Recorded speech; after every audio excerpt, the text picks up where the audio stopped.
Welcome to Texas, home.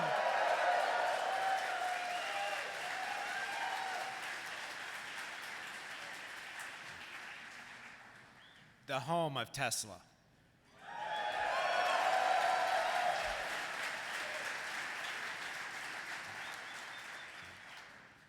My name is Brandon Earhart. I'm the General Counsel and Corporate Secretary, and this meeting is going to be in two parts. First, we're going to cover the 12 items that stockholders have been asked to vote on, as well as any other matters that have been properly presented.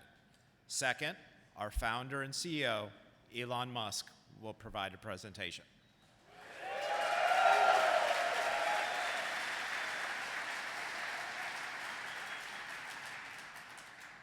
During the course of the following sessions, we may discuss our business outlook and make other forward-looking statements. Such statements are predictions based on current expectations.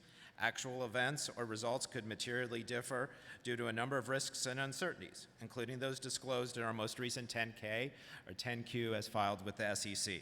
Such forward-looking statements represent our views as of today, should not be relied on hereafter, and we disclaim any obligation to update them after today.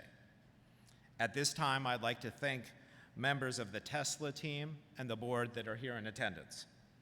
A representative from PricewaterhouseCoopers, Tesla's independent auditor, is also present. But before we begin, I'd like to introduce you to our board chair, Robin Denholm, who would like to say a few words.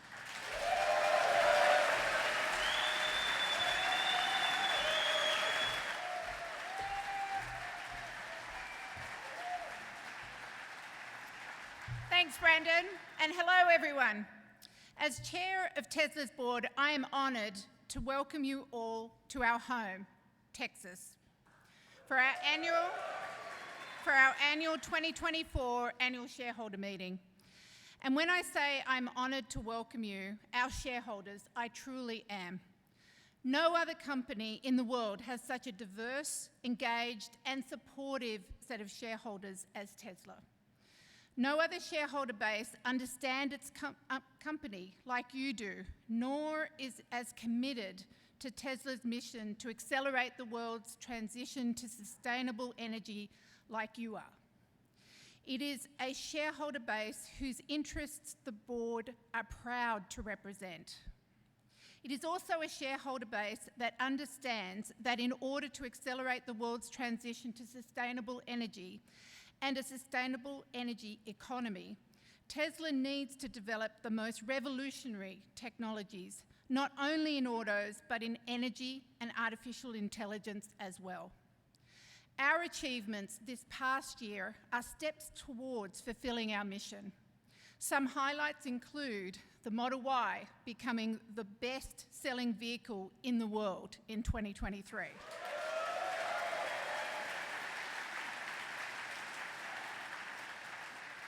Beginning deliveries of the much-anticipated Cybertruck, proving that the muscle and utility of a pickup truck can be electric and cool. And our energy storage deployments reaching an all-time high in 2023, with the deployment trend continuing in 2024.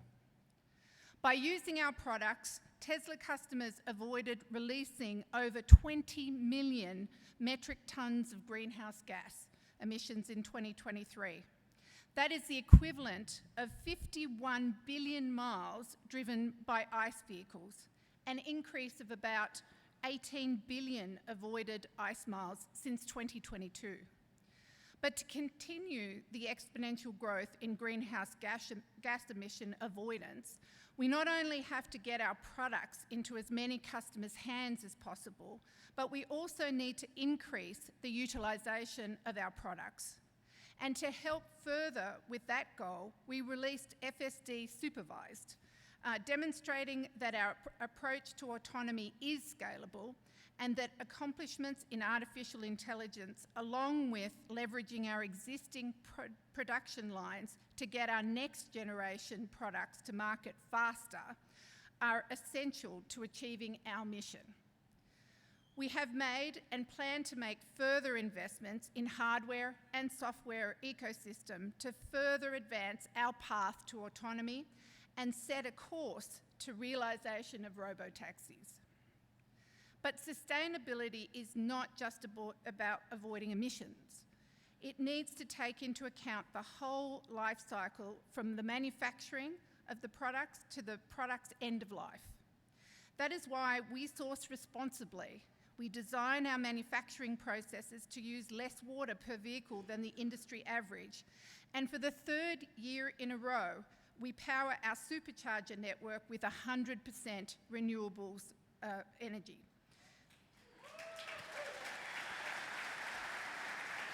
And we are also working to build a battery material recycling ecosystem, both internally and with others, to ensure that we are moving towards a truly circular economy for energy storage. In 2023 alone, we supported the recovery of enough battery materials to build 43,000 new rear-wheel drive Model Ys. That result is the epitome of a sustainable economy. While sustainability is our mission, we also have the goal of safety. Our cars are engineered to be some of the safest in the world, and we take real-world data from our fleet and our ability to push over-the-air updates to optimise safety for all our vehicle models. Our attention to autonomy also plays a role in our goal of safety. Based on 2023 data, Tesla vehicles with driver assist technologies engaged have only a 1 vehicle accident per 5.64 million miles driven. Compared to the US, yeah, I think it's worth clapping. Compared to the US vehicle fleet of 1 accident per 670,000 miles driven. So not only are you protecting the environment by driving a Tesla, you're also protecting yourself and those who ride with you. With another year of progress in furthering our mission under our belt, I want to take this moment to thank our phenomenal Tesla employees, whose creativity, hard work, and dedication are the source of our success. Yes, huge thanks. And as most are also shareholders alongside each and every one of you, I hope each employee takes pride in the role that you have played in Tesla's accomplishments. I am proud of you, and the board and I appreciate you tremendously. Finally, I want to remind our shareholders that your board is listening, and we are here to represent your interests. You are, yes. You are the owners of the company, and your voices, your perspectives, and your input are critical to us as a board and to the direction of the company. My fellow directors and I serve as your fiduciaries and oversee Tesla's mission, purpose, and strategy with those responsibilities in mind. We continuously set the highest standards for ethical behaviour, corporate citizenship, and corporate governance. You don't see the day-to-day work of the directors, but I can assure you this is a highly engaged board, and I would like to thank my fellow directors for their dedication, whether it be inside the boardroom, meeting with our shareholders, or working closely with our team members throughout the company. Tesla is unique. Thank you.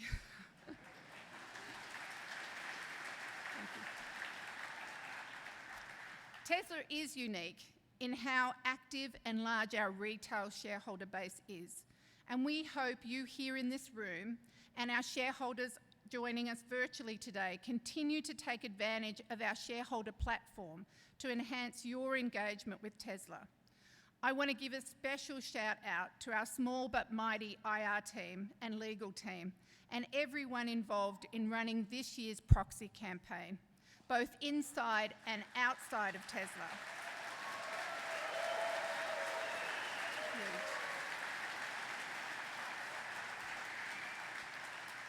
There is still much to do, but it has galvanised us around the strong belief that the right things are always worth fighting for.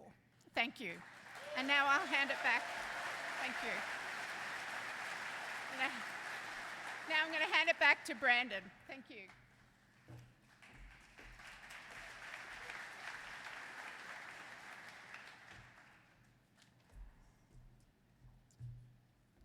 Thank you, Robin.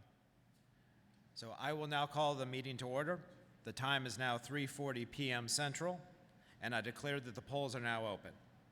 We have already received over the past few weeks voting proxies from our stockholders. However, if you wish to vote your shares at this time, you may do so through the virtual meeting portal, or if you want to vote in person, ballots and ballot boxes are available at the front. Tesla's Board of Directors has appointed Tony Cardidio, a representative of the Cardidio Group, to serve as the Inspector of Election. In addition, Broadridge Financial Services has certified that starting on April 29th, 2024, the proxy materials or notice of internet availability for proxy materials were mailed or provided to all Tesla stockholders of record on April 15th, 2024. We have a majority of the outstanding shares represented at the meeting, so I declare that there is a quorum present and that we may proceed with the meeting. The items on the agenda are as follows. There are 5 Tesla proposals. The election of 2 Class 2 directors, James Murdoch and Kimball Musk, to serve for a term of 3 years or until their respective successors are duly elected and qualified. To approve executive compensation on a non-advisory basis.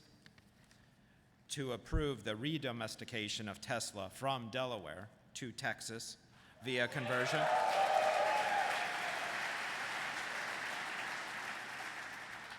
To ratify the 100% performance-based stock option award to Elon Musk that was previously approved by stockholders in 2018.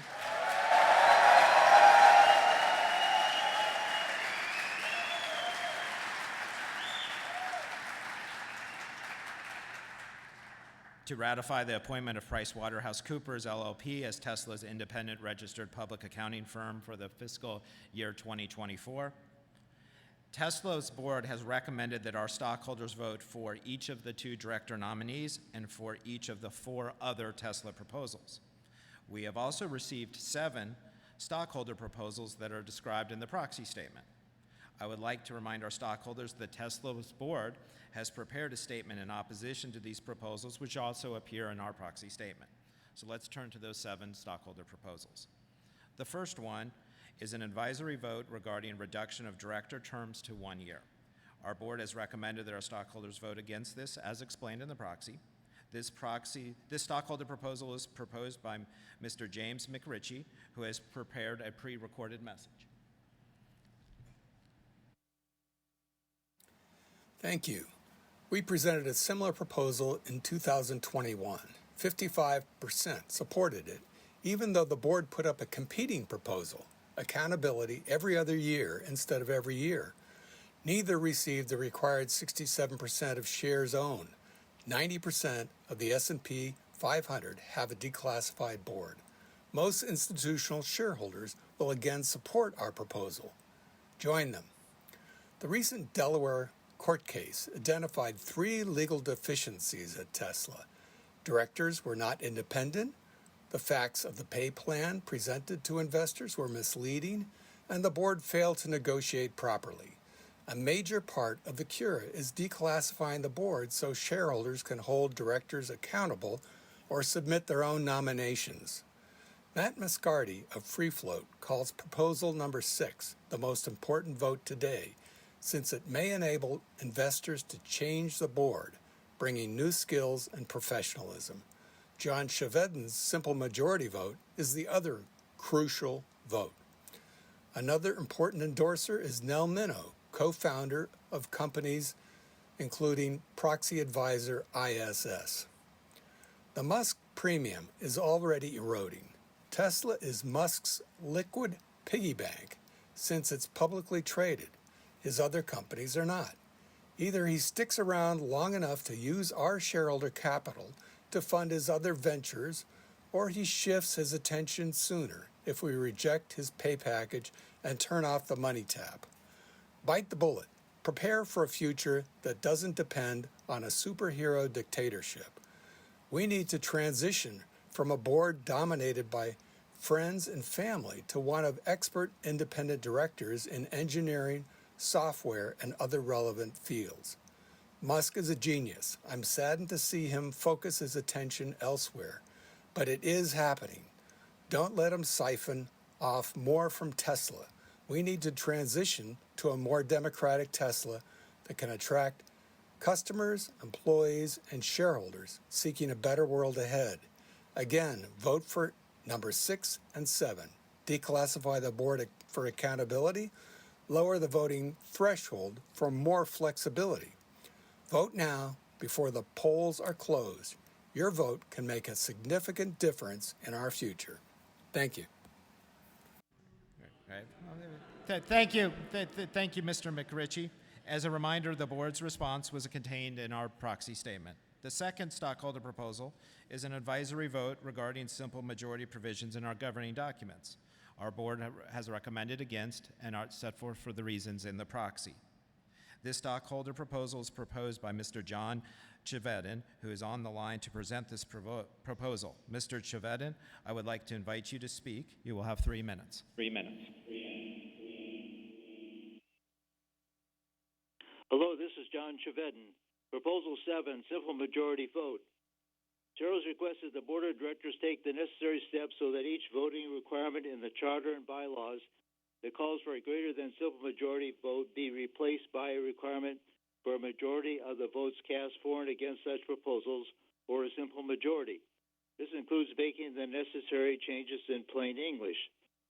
This Proposal 7 is the exact same concept that the Tesla Board of Directors supported at the 2022 Tesla annual meeting.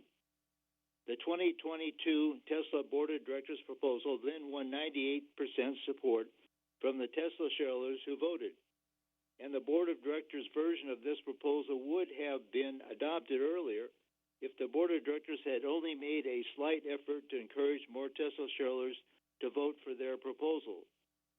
This simple majority vote standard proposal will help improve Tesla shareholder rights.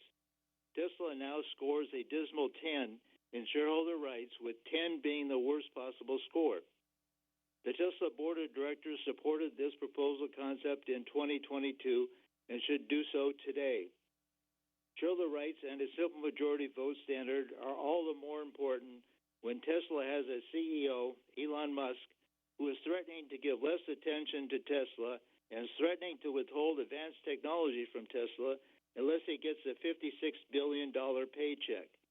Never before have shareholders been under such duress when asked to approve an outrageous $56 billion CEO paycheck. Plus, there's no promise with the $56 billion paycheck that Mr. Musk will devote any minimum percentage of his time to Tesla or pursue any minimum amount of advanced technology at Tesla.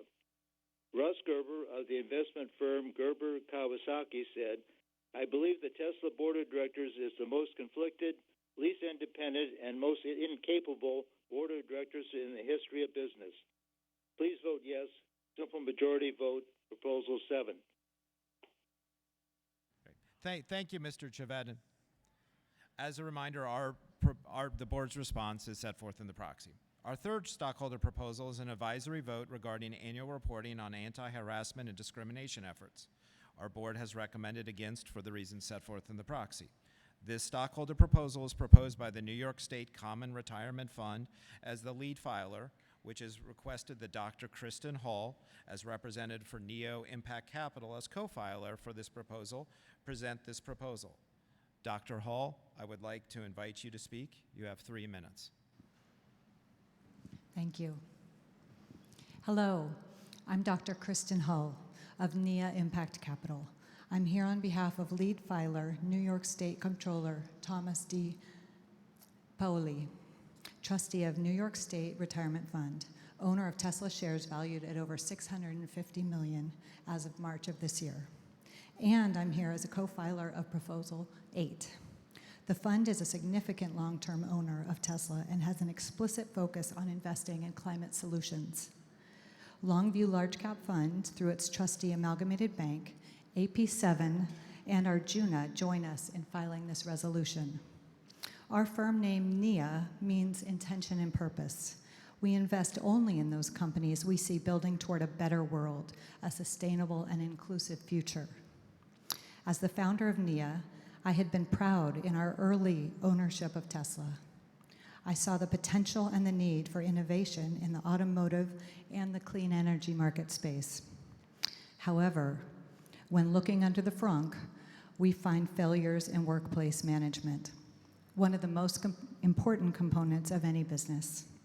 Employees need to be hired, trained, motivated, and engaged to do high-quality work.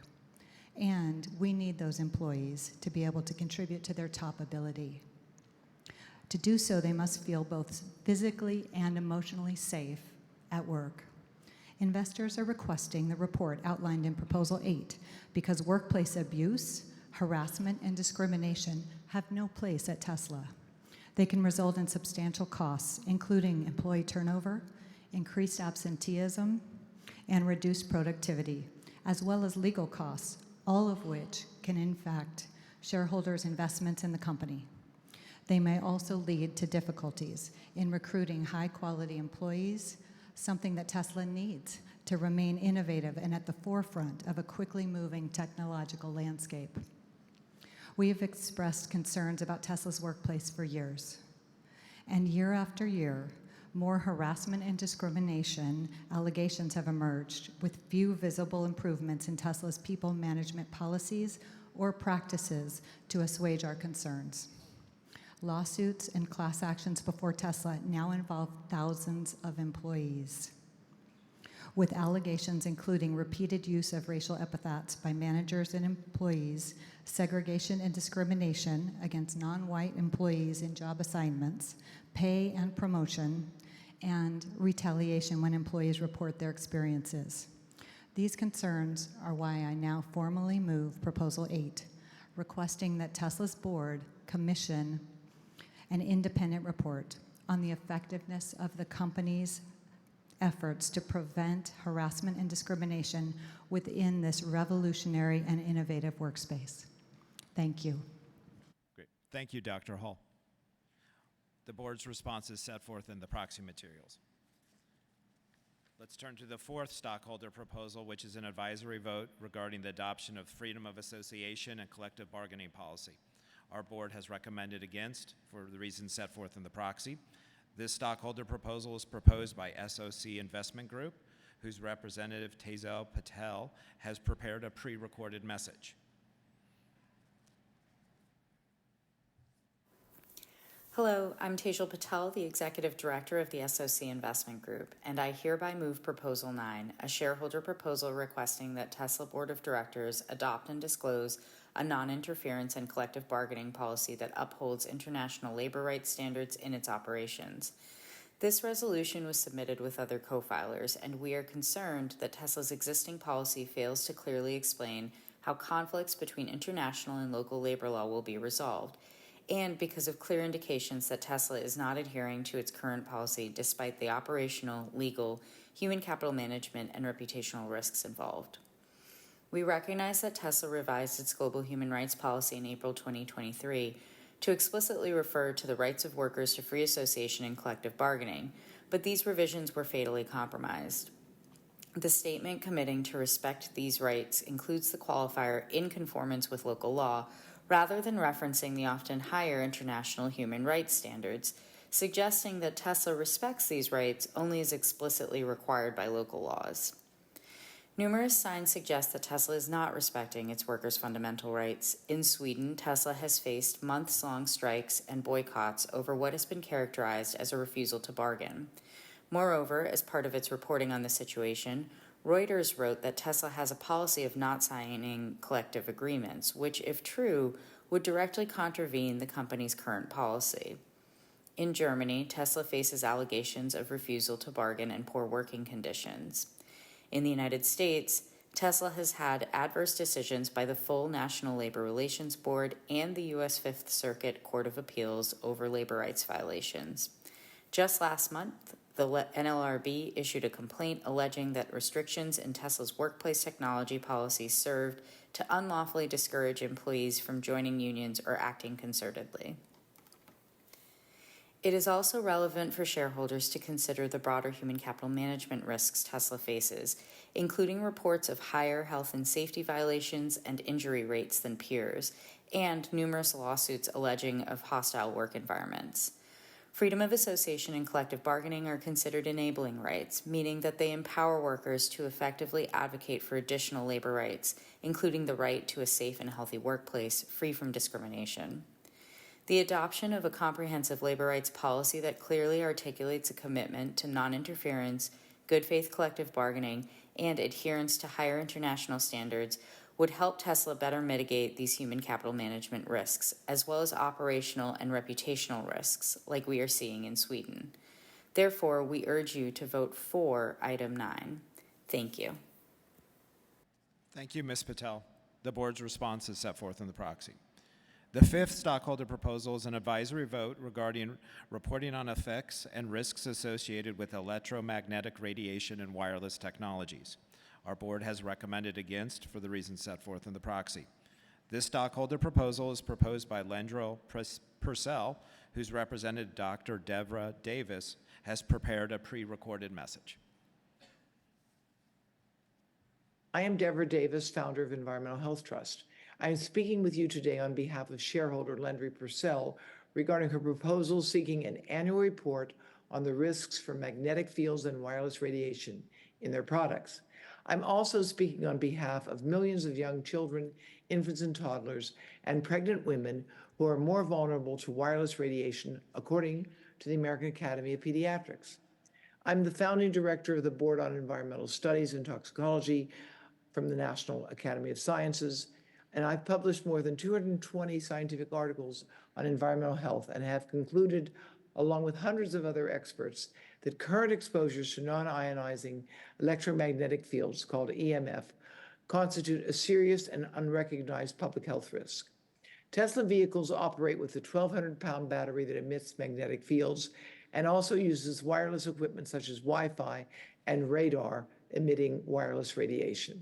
Tesla should provide transparent information on measured exposures and efforts to reduce them.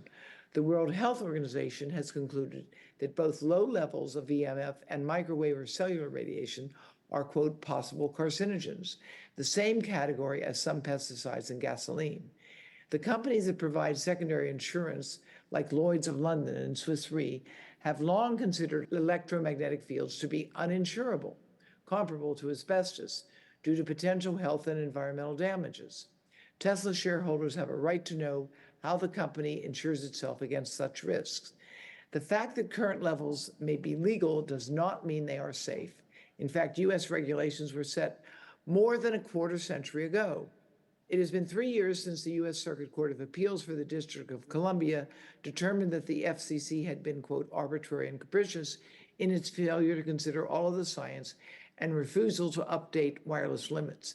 Tesla has failed to inform consumers about the measured levels of magnetic fields and wireless radiation within the automobile or their other products. Infants and toddlers by law are strapped into seats to protect them during crashes, but they have no protection from EMF that can go more deeply into their thinner skulls. To mitigate risks for Tesla, the company could shield its vehicles and ensure wireless antennas could be easily turned off. Hardware and software changes can lower exposures generally. Tesla has developed extremely rigorous compliance and hazard screenings beyond regulatory requirements for certain toxic chemicals. Investors can encourage the company to take a similar leadership role regarding reducing EMF.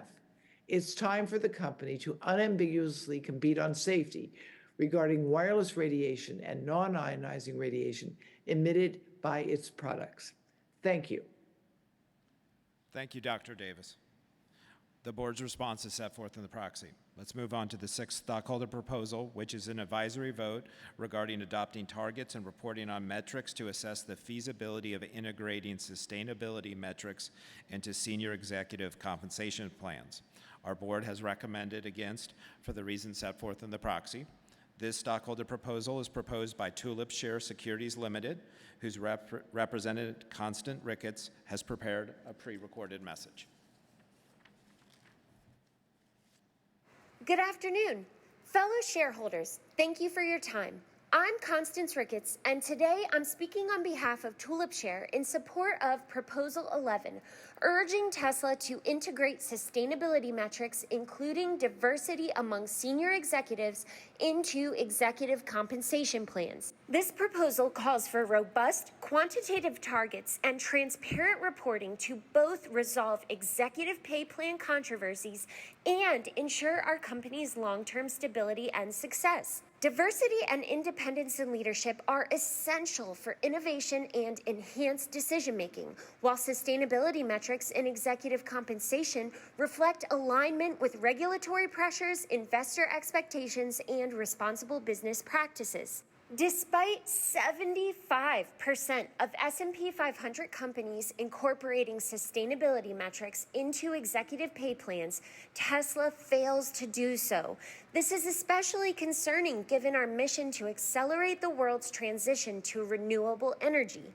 The recent ruling that voided our CEO's $56 billion pay package highlighted the need for fair and negotiated compensation plans that serve stockholders' best interests. Tesla's proxy statement does not offer substantive evidence of how the voided 2018 award harms stockholder democracy or how its ratification will cure prior deficiencies and lead to a different outcome. Likewise, the opposition to this proposal fails to show any evidence of an existing performance-based component integrated into the executive pay structure that respects established human rights due diligence processes and principles. Instead, it cites its human rights policy that is wholly unrelated to executive compensation and doubles down on the argument that the currently contested executive pay structure is the only means of motivation to achieve our company's mission. This commitment to the status quo essentially dismisses the ongoing controversies that Tesla must face and overcome, including softening sales, advancing competition, split focus in leadership, a 30% drop in stock price, reduced market cap, mass layoffs, human rights violations, and ongoing legal challenges. Tesla's executives absolutely should be duly compensated for innovative and successful business. However, stockholder democracy allows us to oppose demands like 25% control of the company and the largest pay package in corporate American history via further share issuance. We also have the right to vote for our leadership's compensation to be commensurate with financial and sustainability performance. This does not mean we do not respect our leadership's time, energy, and contributions. Quite the contrary, as it is our duty as stockholders to ensure long-term viability and success for our company. Thank you, Ms. Ricketts. The board's response is set forth in the proxy. Let's move on to the seventh stockholder proposal, which is an advisory vote regarding committing to a moratorium on sourcing minerals from deep-sea mining.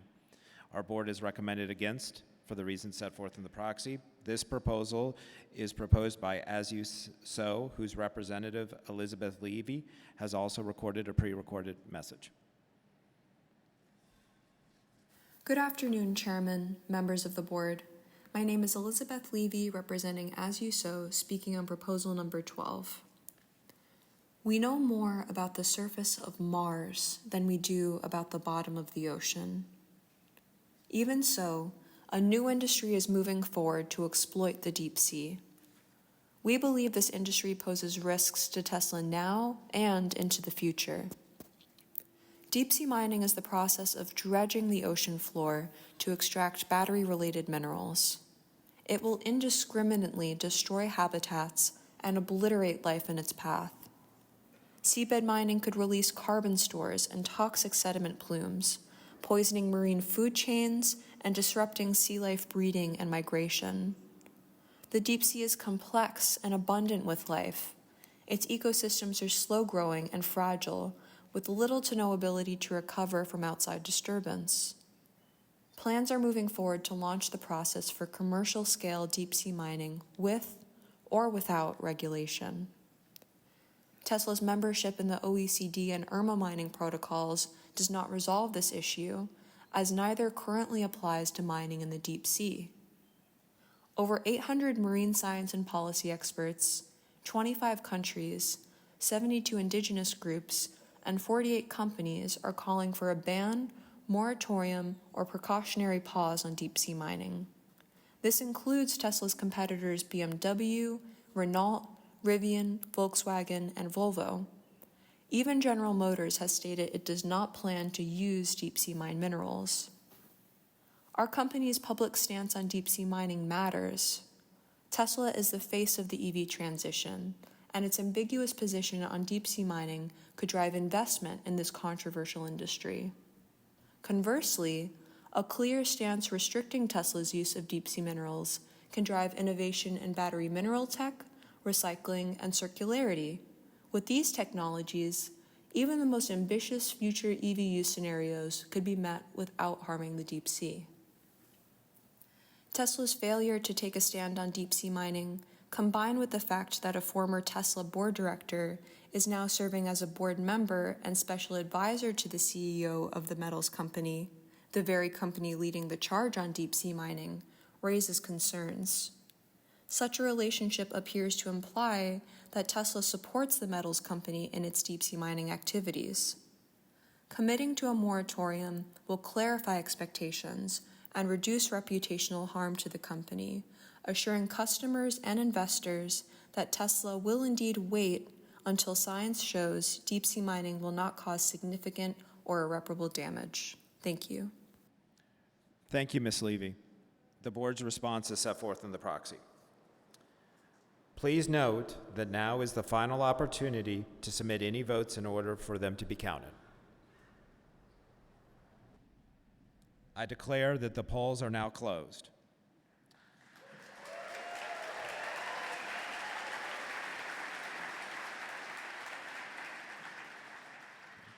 Based on the proxies that we have received and the votes submitted at this meeting, I'd like to announce the results on a preliminary basis.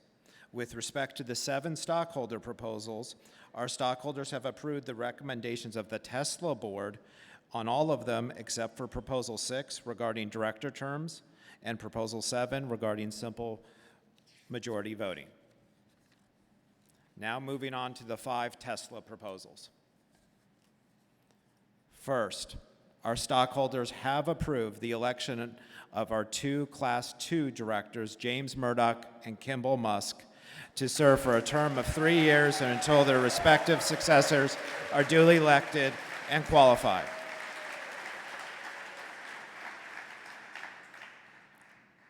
Second, our stockholders have approved executive compensation on a non-binding advisory basis.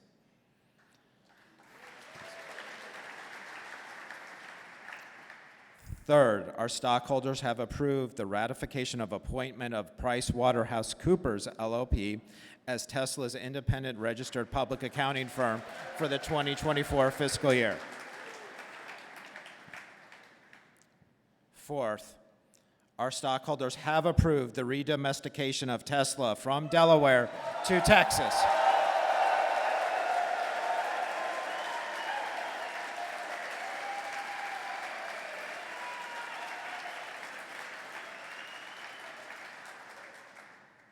Fifth and finally, our stockholders have approved the ratification of the 100% performance-based stock option award to Elon Musk that was approved by stockholders in 2018.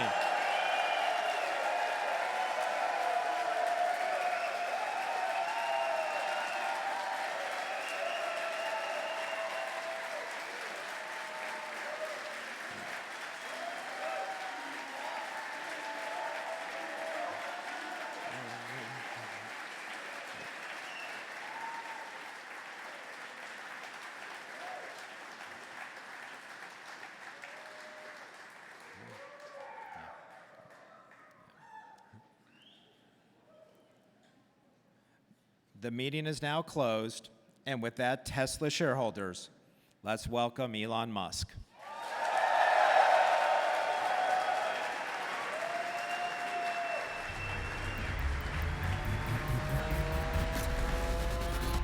The goal is to give people hope that there is a path to a fully sustainable global economy, that we are on that path, that we are accelerating that path, and that so long as we don't get complacent about it, it will happen. This was really the beginning of the end of the Tesla bubble. I actually think the company could go bust. Tesla's Model Y is the world's best-selling car, beating out Toyota's RAV4 and its Corolla models. Regarding FSD version 12, it's profound. The rate of improvement is rapid. It might be the biggest asset value appreciation in history when you can do unsupervised full self-driving. I mean, that just sounds like a story stock. Autonomous taxi. I mean, can you really balance your checkbook with, sort of pie in the sky predictions like that? If you ask the wrong question, the right answer is impossible. My prediction is that a majority of Tesla's long-term value will be Optimus. And that prediction I'm very confident of. It's very rare a product comes along that is seemingly impossible, that experts said would never be made. And this is one of those times. Finally, the future will look like the future. People say, why'd you make it bulletproof? I'm like, why not? Energy storage deployments, the Megapack in particular, reached an all-time high in Q1, leading to record profitability for the energy business. This is the machine that builds the machine, and the factory is the product. And this building is the most advanced car factory that Earth has ever seen. If you value Tesla as an auto company, it's just the wrong framework.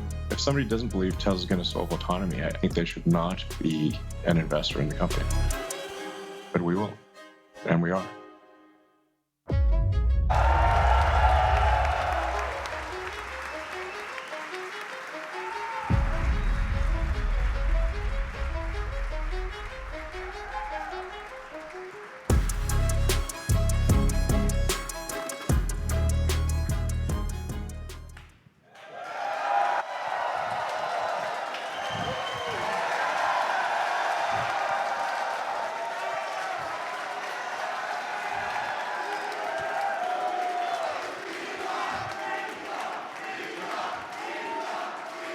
Hey guys.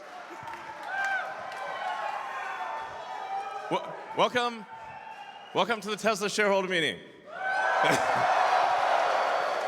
And I just want to start off by saying, hot damn, I love you guys. Yeah. We have the most awesome shareholder base. I mean, it's just incredible. Any public company, it's incredible. Wow. We've got a great sort of shareholder meeting here to recap the achievements of the company and tell you about where we're going. And I think it's incredible.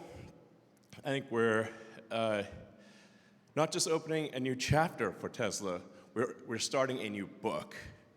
Okay.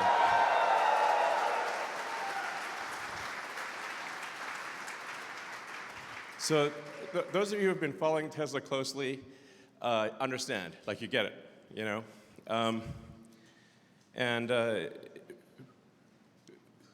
So important thing is you get it. I mean, it's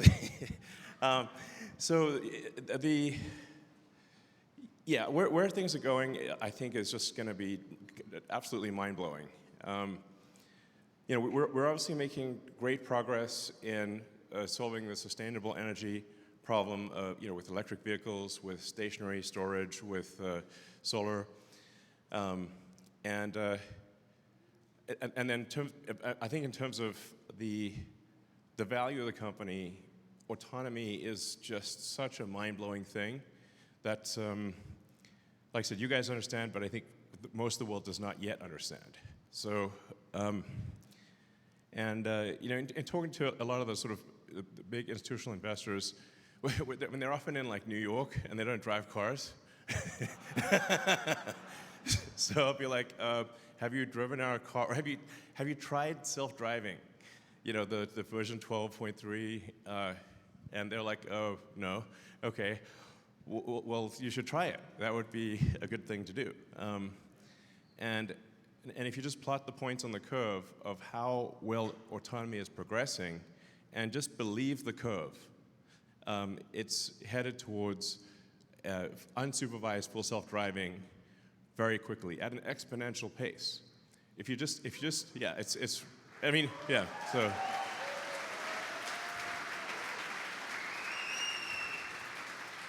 It's really as simple as that. And in fact, I'd invite you to just do it personally. Just say, okay, with each release, how many miles do you drive before you have to intervene? It's like literally that simple. And with each release, you'll see there's a big improvement, and it looks like an exponential. So, and it's very clear that will actually go to the point where it is actually far safer than a person driving the car. And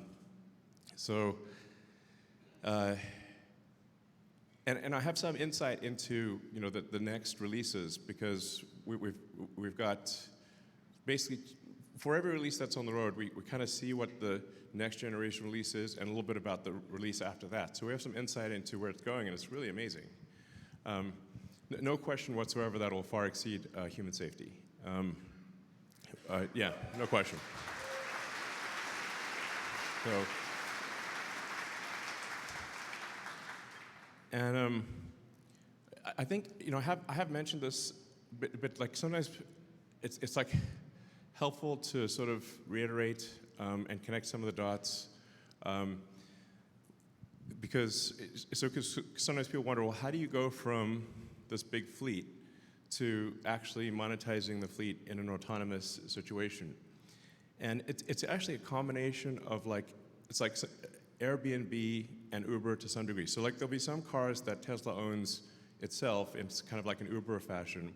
But then for the fleet that is owned by our customers, it will be like an Airbnb thing. You can add or subtract your car to the fleet whenever you want. So you can say, like, I'm going away for a week. At just one tap on your Tesla app, your car gets added to the fleet, and it just makes money for you while you're gone. Yeah.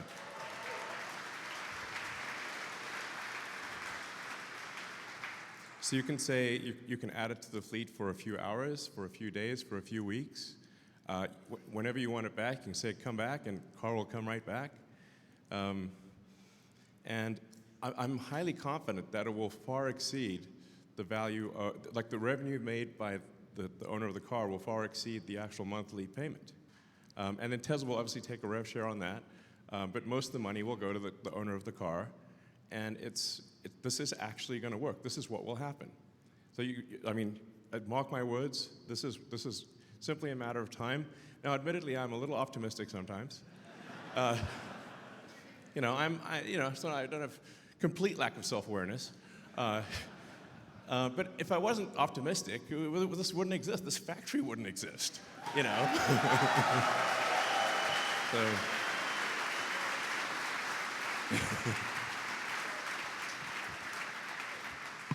So, that's what my brother, who's awesome, he's here, just got reelected. No, sorry, this thing's... So, it's like a little anecdote. Like when we were kids in school, my brother would tell me the wrong time for the bus so that I wouldn't miss the bus. And then I'd be upset with him, like, why'd you tell me the bus was going to come earlier than it was? And he's like, well, because otherwise you'd be late for the bus. This is an actual thing that would happen. So I guess I've been sort of pathologically optimistic from birth. But that's the reason all this stuff is happening anyway. It's like I got to be somewhat pathologically optimistic, but I do deliver in the end. That's the important thing.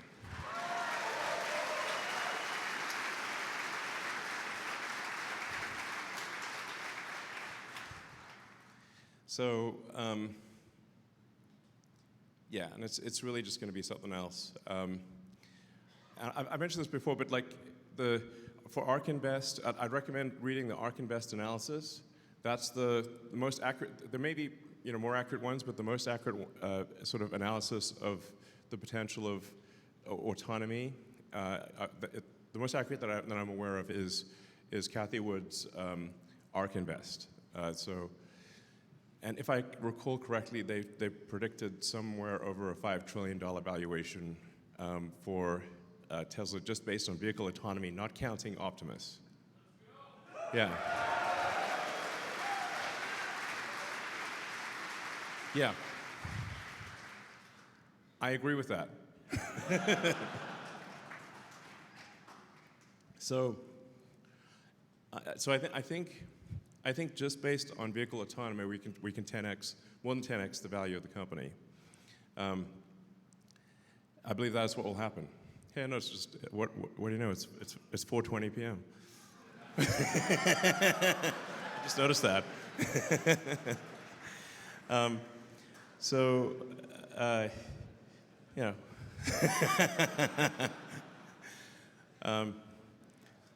So I think that's actually, I think that's pretty accurate. But it actually gets way crazier when you think about the Optimus robot, which is really a humanoid robot that is intended to, be able to do anything you want it to do, to be, your companion. It can be at your house. It can sort of babysit your kids. It could teach them. It could be a teacher. It can do factory stuff. I think that the ultimate ratio of, you say, how many super useful humanoid helper droids do you want? Like, who doesn't want a C-3PO? But a C-3PO plus R2-D2 plus, plus. It would be pretty awesome. I think everyone in the world is going to want one, like literally everyone. And then there'll be obviously robots in industry making stuff, and so I think the ratio of humanoid robots to humans will probably be at least 2 to 1, something like that. 1 to 1 for sure. So which means like somewhere on the order of 10 billion humanoid robots. Maybe 20 or 30. And so then it's like, okay, well, let's say, you kind of make, let's say the build rate is, I think the build rate will be probably something ultimately like 1 billion a year, humanoid robots, like actually. And if Tesla just has a 10% share of that, and it might be a lot more than 10%, and there's, we make like 100 million Optimus units a year. For reference, the auto industry is roughly 100 million vehicles per year. So that, sort of similar ballpark, at least within an order of magnitude. And I think we could make one for a cost of maybe at really high scale of about $10,000. It's smaller. It'll be less expensive than a car. So, and I think if you sell it for $20,000 or something, this is at large scale volume. Tesla would basically make about $1 trillion of profit a year from that. So, yeah. If the price earnings multiple is, say, 20 or 25, something like that, that would mean a $20 trillion market cap from Optimus alone. And probably 5 to 10 from autonomous vehicles. So, I think it's actually conceivable, it's within the realm of possibility for Tesla to achieve a valuation 10 times that of the most valuable company today.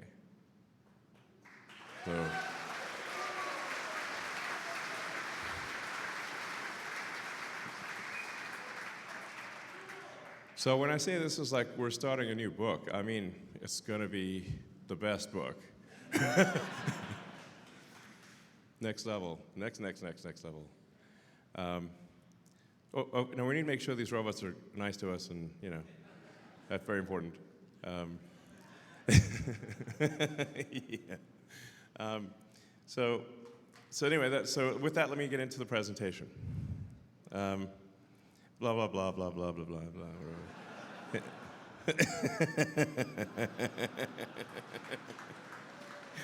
Oh man. I think it might be worth us just putting a word limit on future shareholder Tesla proposals. It's like you can't have like a novel length, it's kind of like we can't have a whole novel as a Tesla proposal. So anyway, as you can see, our impact is accelerating. We're starting to make a real noticeable dent in carbon emissions. So we're really making a lot of progress towards achieving our goal of sustainability.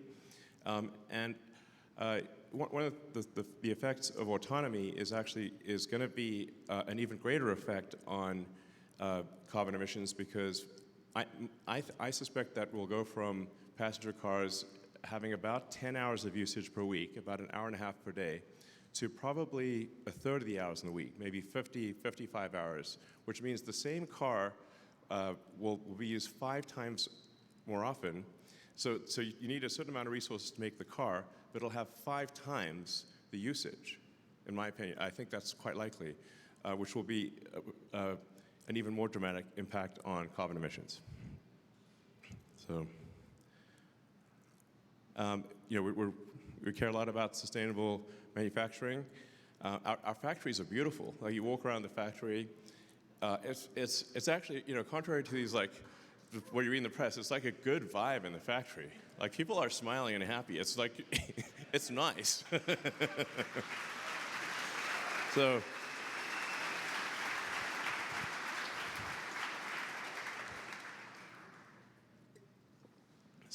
yeah. We do care. We actually do care a lot at Tesla about doing the right thing, and we're not going to be perfect, but we do care a lot about doing the right thing. So our vehicles are water efficient, energy efficient.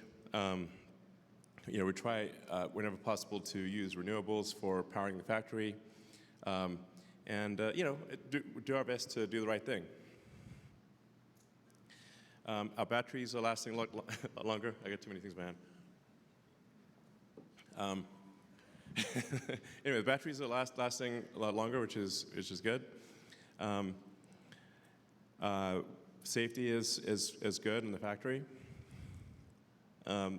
We're improving the affordability of EVs. Model Y is comparable to a BMW X3, but its actual cost of ownership on a monthly basis is much lower. We were #1 in EVs globally last year, so yeah.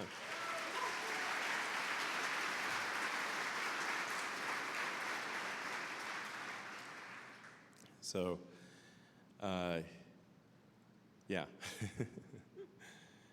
So let's see. And congrats to the Tesla team on making 6 million vehicles all time.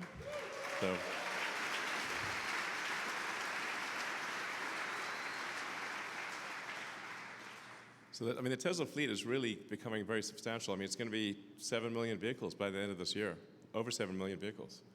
So, our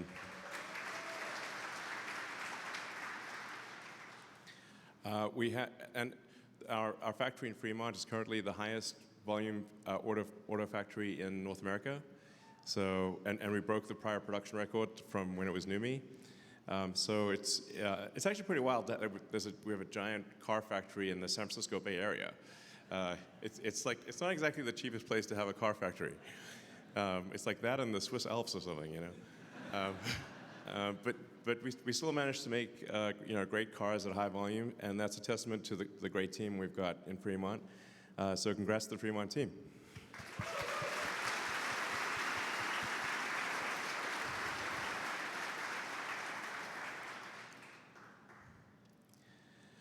And a lot of people were saying the Cybertruck is like fake; it's never going to come out.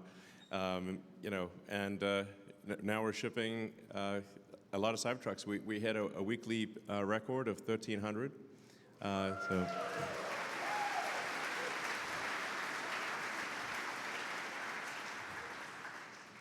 And I think that with the Cybertruck, it really is something special. Like, people sometimes have different opinions on the Cybertruck, but if you really want to know if something is cool, if it's a great product, show it to a kid, okay? No filter, okay? The kid's got no filter, like a 5-year-old, 6-year-old, something like that, or even 3-year-old, and say, which car do you like? Cybertruck. So it's that's how you know. It's finally something that it just looks like the future. And it drives so well. It's comfortable. It's just a fantastic product. I think it's our best product, and it's a lot of innovation. It's got a 48 volts low voltage system. Finally, instead of 12 volts, 800 volt drivetrain, the world's biggest castings. It's bulletproof. All the cool things can outpull a F350 diesel, which is a very impressive truck, and it can it can do a quarter mile faster than a Porsche 911 while towing a Porsche 911. So that's insane. So yeah.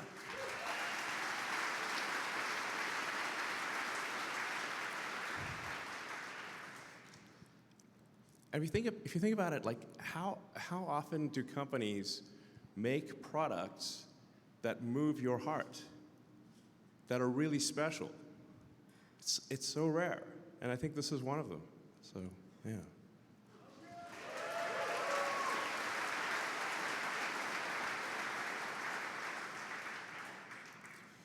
And we launched the upgraded 3, which is actually a fantastic car. I recommend trying it out.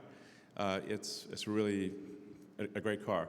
And it's only $216 after gas savings, like total cost of ownership. It's basically $200 and something when compared to a similar gasoline car. So it's really a great deal and a fun car. And the performance, Model 3 performance is, well, it's like, faster than a Porsche 911.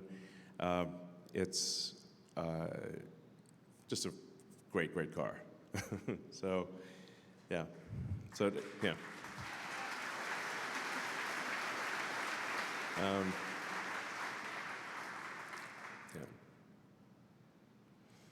And of course, Model Y became the best-selling vehicle globally. And this is something that we predicted. I think I said in like 2022, Model Y would be the biggest car in the world by dollar volume sales, and that 2023 it would be the biggest in unit volume, and it was. And again, this year it will be the best-selling car on earth. So, yeah.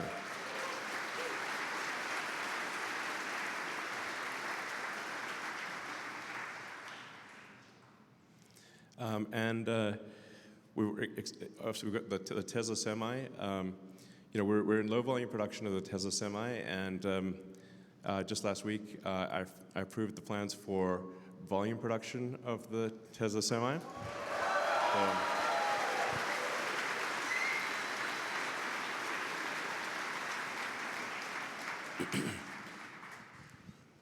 So we're going to make a lot of semi-trucks. We're going to start off with,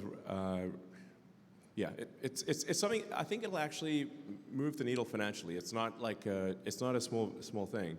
And the thing about commercial vehicles is that companies that use them are super objective. It's not like, it's actually, I mean, obviously we're going to make it have cool style and be an awesome car, but for commercial vehicles, the companies that make the buying decisions, they just look at it and say, like, what are the numbers? Like, is this cost less to transport or cost more to transport than say, a diesel truck?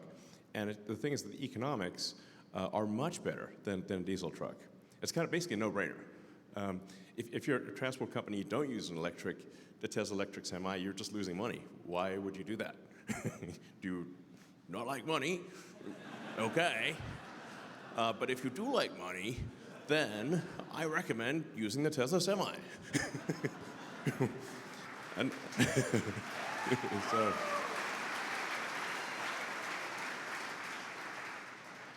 so I think this is really going to actually sell at a scale that people will be surprised at, and will actually move the needle financially and do a lot of good, and also for CO2 and sustainability, because semis are driven all the time. Actually, even at much smaller numbers, they have a very big effect on total carbon emissions solved. So obviously we've got some new products that we're working on under the covers.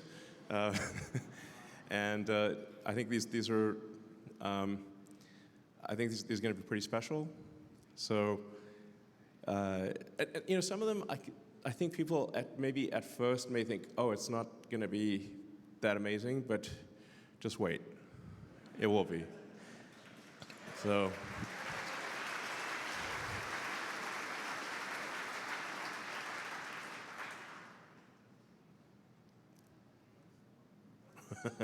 So our supercharger network is continuing to grow. Rumors of the death of the supercharger are greatly exaggerated. We are, in fact, continuing to grow the supercharger network significantly. In fact, this year, I think we'll deploy more superchargers this year that are actually working than the rest of industry combined. Just FYI. So now we are going to be more careful about the capital efficiency of where we deploy superchargers. But for sure, any place that has congestion, any sort of missing parts of the map that we're missing, we're going to put the superchargers there. So even for the remainder of the year, we expect to spend about $500 million on supercharger deployment. So it's very significant, and it'd be a well-spent $500 million. So this is, it's a lot. So, and this is actually not showing a bunch of new markets that will be opening up later this year and next. So we're obviously we want Tesla to be worldwide, and there's a lot of countries that we, have 0 to very few Teslas, and we want Tesla everywhere. So. There are a lot of new markets that we're going to open up later this year and next. We're also opening the superchargers to other companies with the that's the adapter to the old somewhat clunky connector. But our goal is to be helpful to other car companies. So any other car companies that are going electric. We do want to be helpful to them with our supercharger network.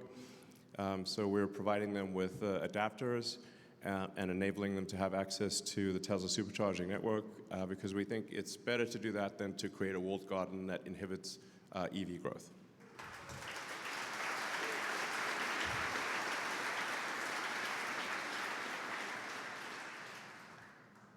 Oops, there was a bit of latency here. And we're also innovating a lot in battery production with the 4680 that's built right here. It's a hard problem, Like there are entire companies that just make battery cells. That's all they do. But we're making good progress. Like all the Cybertrucks that you see use the Tesla 4680 cell. We have a clear path to the 4680 being, we think, probably the most competitive cell from a manufacturing efficiency standpoint. And so it is a hard problem, I have to say. There's quite a lot of brain damage required to be good at cell manufacturing. It's like a brain damage high. But I think it does give Tesla resilience in the face of if there are changes in the geopolitical situation somehow. But it's good to have some independence in cell manufacturing. And we're making steady progress. And we also have the cathode refinery, which you can see behind the main factory. So you can sort of see it in the picture there. That's a cathode refinery. And then we've got the lithium refinery in South Texas. And so we're just making sure we've kind of got the pieces of the puzzle. If you were to look at sort of a video of how Tesla does, say, cathode and lithium refining and how the rest of industry does it, it's night and day. I mean, you can sort of eat off the floor in the Tesla refinery, and I would not recommend doing so in the others. It's really, we're definitely going very, very vertical here. But I think this is it's a wise investment that will pay off more than people realize. So.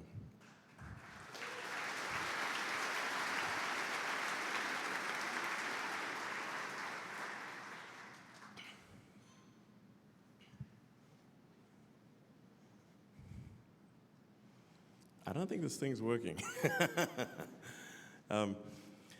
So this year, we're also on track to complete a massive number of energy deployments. So that is a gigantic increase in deployment capability. We seem to be tracking to sort of a 200 to 300% year-over-year growth in energy storage deployment in stationary pack. So it's giant. And the limiting factor really is being able to build more megapacks and build more Powerwalls. So we're ramping up production of the Powerwall 3, which is really a game changer for at the personal level. The Powerwall 3, it usually takes about 3 iterations of any given technology to really, for it to be something where it's like, okay, now we're really hitting the sweet spot. So Powerwall 3 is like an epic product. The Megapack is also, I'd call it sort of iteration 2 of the Megapack is also an epic product.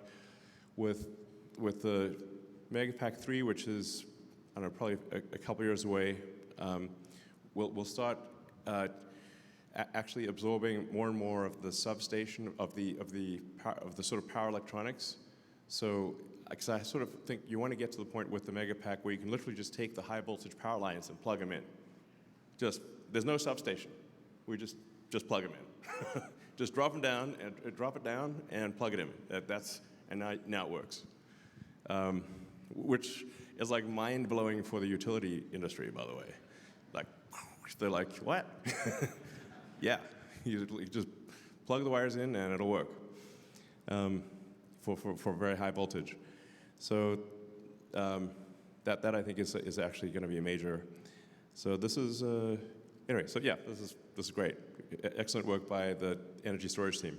So.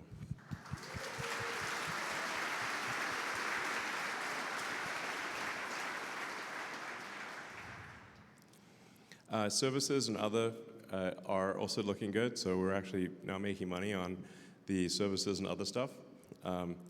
So this is kind of a big deal. Great, yeah. So let's see. Yeah, and Tesla's obviously way more than a car company. We do a lot of software at Tesla. About, I don't know, roughly half or a very huge percentage of the engineering we do is actually software engineering. So Tesla's, I'd say, as much a software company as it is a hardware company. This is a very big deal because car companies are not software companies normally. So this matters a lot. So things like our Orbiter software for energy storage, all of the software that controls the cars, the Megapacks, the Powerwalls, the solar, obviously for AI and full self-driving are a big deal. Insurance, service and collision. Tesla also writes a lot of software internally that helps, like we call the Tesla operating system internally, that is head and shoulders above what any other company has. I think probably better than any Fortune 500 company. The Tesla internal software is just way better. So it's just far more than what people normally think of as a car company. And Tesla is also the leader in real-world AI. So there's really, this is a big deal. Like Tesla is ahead of Google, Meta, OpenAI, anyone on real-world software, actually taking in video and making decisions based on video. No one is even close. And it's getting better, I say, with each passing month, if not each passing week. So, yeah.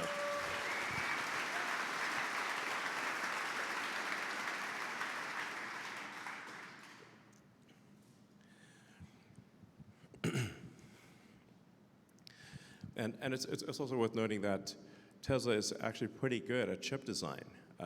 So the AI inference chip that was designed by Tesla that's in cars, we had sort of our hardware 3 AI inference cars made in over the past year have the hardware 4.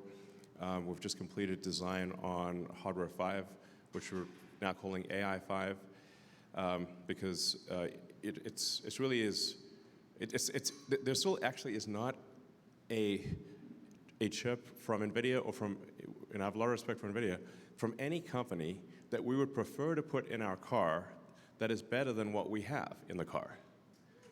So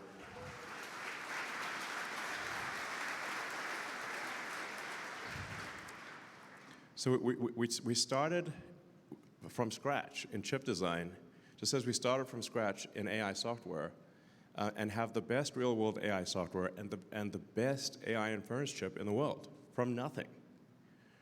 So this is, a big deal. And the capability of the chips in the car is dramatic. Like, I mean, right now, all the cars are actually training. Like we have hardware 4 run hardware 3 in emulation mode.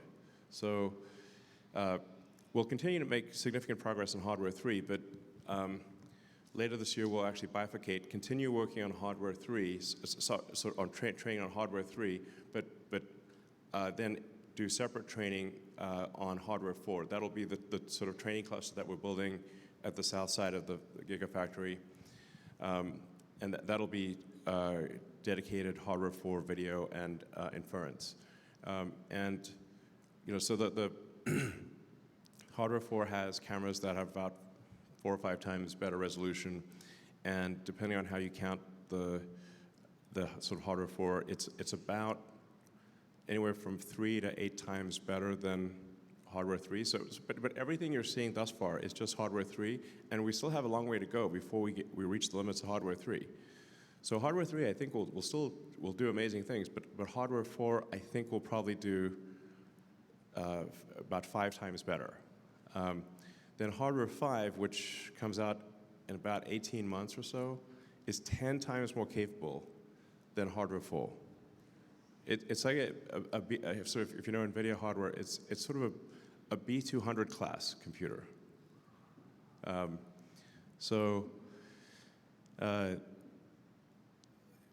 That's like this. So what we'll just progressively do is improve how many nines of reliability the car gets. And then of course that will go into Optimus as well. So the same chip will go into hardware 4 will go into is an Optimus. Hardware 5, AI 5, which we're calling switching from hardware 5 to AI 5, will be an Optimus and in all cars in about 18 months. And it's really just a staggering amount of compute, and it's very power efficient compute. So it's got to be, because if you're in a mobile application like a humanoid robot or a car, you can't just be sucking down 10 kilowatts, like you can in a data center. So you've got to be very power efficient. So the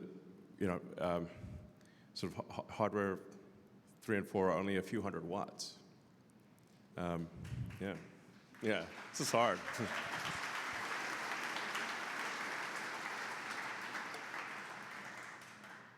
Now, hardware 5 will be able to go probably up to about 700 or 800 watts, but it'll power fluctuate contingent upon the complexity of the scene that it is in. So if it is in a parking lot stationary, it's like don't have to think very much. Just like a person. Like if you're in a complicated traffic scenario, you've got to think a lot more than if you're just cruising along, on an empty road. But something that I think is potentially interesting down the road is, like at some point, the Tesla fleet, I think, will probably be, over 100 million vehicles.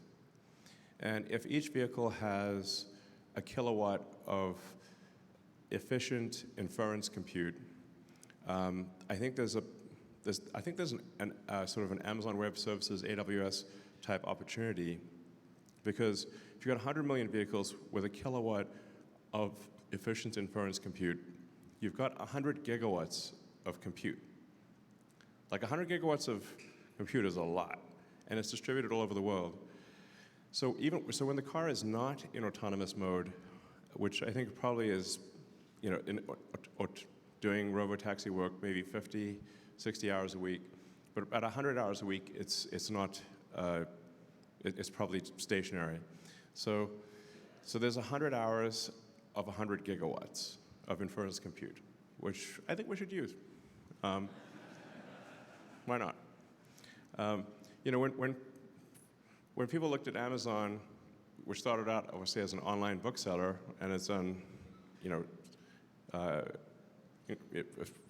has grown to be like this incredible place where you can buy anything, and then Amazon Web Services, like, well, they got all these computers that only really see peak usage sometimes, but what are they going to do when it's not peak usage?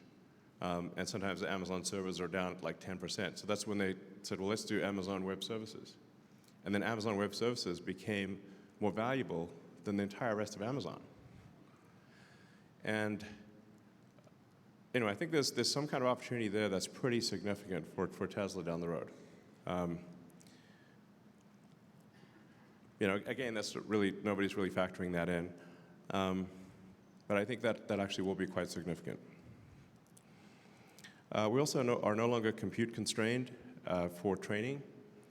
So I check in with the team. It's like, is there anything we could do to improve the pace of progress with respect to training and inference?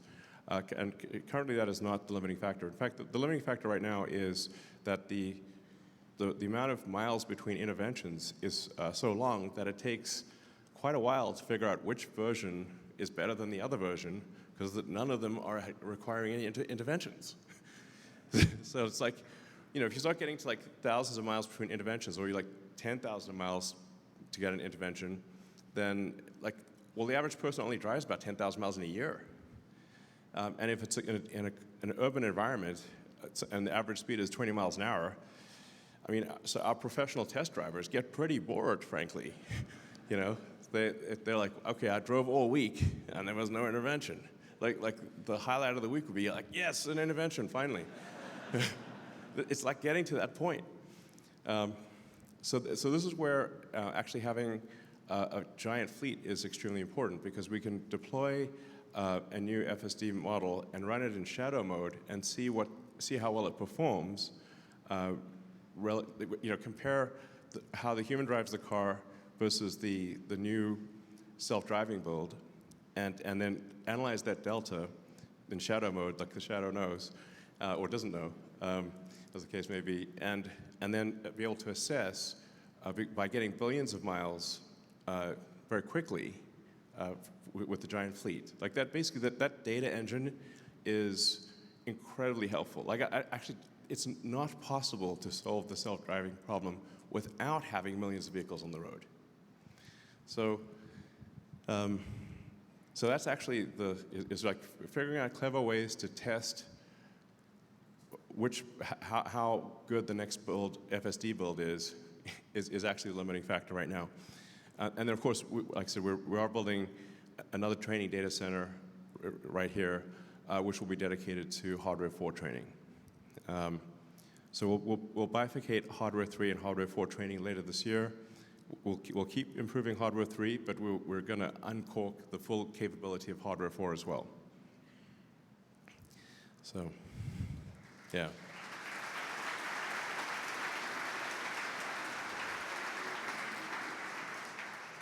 And I think most people here have tried out version 12. We did say unsupervised full self-driving would be version 12. So we are actually just keeping the version arbitrarily at 12, and then calling it 12.4, 12.3, 12.4, 12.5. But it's actually really like version 13, version 14. But anyway, this is an arbitrary designation. So 12.4 is actually like a whole different version than 12.3, and 12.5 is a whole different version than 12.4. So you'll see really giant improvements, I think sometimes factor of 10 improvements between successive versions.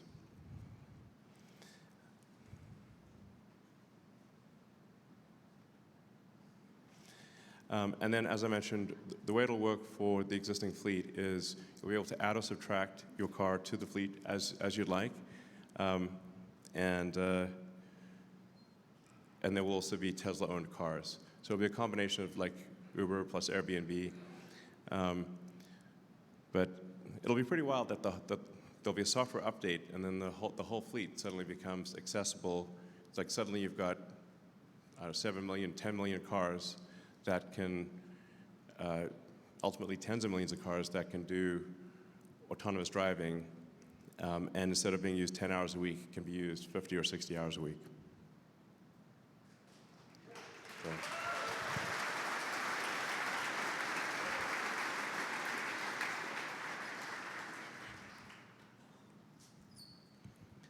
So it's pretty wild to just be in Palo Alto with a bunch of cubes, and then a humanoid robot just walks past. We've made a massive amount of progress with Optimus in a short period of time, from someone pretending to be a robot dancing in a suit, to a pretty hodgepodgey robot, to a robot that is actually doing useful tasks in the factory today. So we have 2 Optimus robots in our Fremont factory that are doing basically this task, which is taking cells off the end of the line and placing them in a shipping container. And yeah, we actually have quite a few of these cruising around our offices in Palo Alto. So there's, and I think we've got kind of like one major hardware revision, which should be done by end of this year or early next, and then we'll move into a limited production next year of Optimus. Limited production for use in our factories, where we'll test out the product, kind of, as I say, sort of eat our own dog food or whatever the electronic equivalent of that is. But I think like next year, my prediction is next year we'll have over 1,000, maybe a few thousand Optimus robots working at Tesla.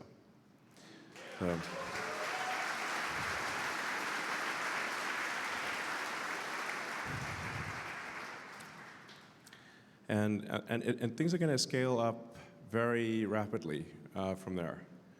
So we'll iron out the bugs. Like the degree of autonomy will be radically better. You'll just literally be able to talk to it and say, please do this task, or I'm going to show you something. Now do the thing that I'm showing you. Get to the point where it can watch a video of something like a person and then learn just by looking at that video and do that task. So, yeah. So really it's going to be quite something. And I'm confident of the prediction that there will be more, like the ratio of humanoid robots to humans will be greater than 1 to 1. So that there'll be, more than 10 billion humanoid robots in the world, probably 20 or more. And Tesla is going to be by far the leader in that. You're seeing a lot of robot startups, but I think it's actually very challenging to do Optimus as a robot startup, because what we found to make Optimus work, we've had to design from first principles, from scratch, every part of the robot. So the motor, the gearbox, the sensors, the power electronics, the communication system, everything had to be done from scratch. We found that there's basically nothing. There's no supply chain. So even though there are many electric motors made in the world, there's no supply chain for the types of motors and sensors and gearboxes that are needed for a humanoid robot. What you're seeing here is our current generation hand and arm, but our next which has 11 degrees of freedom. Our next generation has 22 degrees of freedom. It will be able to play the piano. So it's really like, wow. Now, of course, like I said, we need to make sure we don't have the Terminator scenario. That's very important. Safety of the humanoid robot will be very important. But because it requires so much ground-up design, designing every motor, gearbox, sensor, power electronics from scratch, it's very hard for a startup to, if not impossible, for a startup to replicate that. But at Tesla, we have the world's best electrical engineering. I think we've got the world's best mechanical engineering for gearboxes and for electric motors, power electronics. We have the resources to do that. It applies quite well. And then you also have to have the brain. You need a power-efficient inference computer, which we've got for the car, and we'll be using in Optimus. You need AI. You need to be the best in real-world AI, and Tesla's the best in real-world AI. So you need all of these. You need a very strong hand of cards in order to make a compelling robot. And then you also need to be very good at scale manufacturing. So in order to have the robot not cost like hundreds of thousands of dollars, in order to make it cost like $10,000 or $20,000, you actually need to design for manufacturing and be very good at manufacturing. In my experience, prototypes are easy compared to volume manufacturing. Prototypes are easy, production is hard, relatively speaking. So Tesla has the production capability, it has the engineering capability, and it has the AI hardware and software capability. And even the most optimistic estimates that I've seen for Optimus, the optimist, I think undercount the magnitude of what this robot will be able to do. As I said at the beginning of the presentation, I agree with the ARK Invest analysis that autonomous transport is called sort of a $5 to $7 trillion market cap situation. Optimus, I think, is a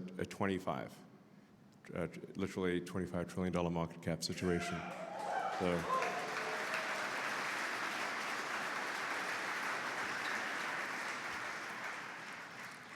Now, I don't want to trivialize what's necessary to get there. I mean, it's an immense amount of work that is required to get there, like super difficult. But we are moving very fast down that road, and we're going to make it happen. So, thank you.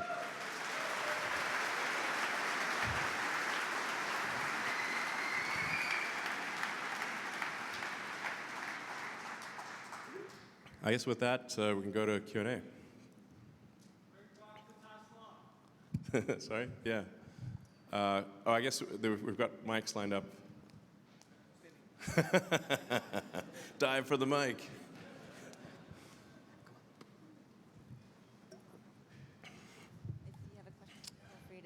Hey, Elon. Last year, I thanked you for making the world a better place for my son to live in. And I wasn't clear. In particular, I was referring to what you've done for the First Amendment and our rights. Thank you.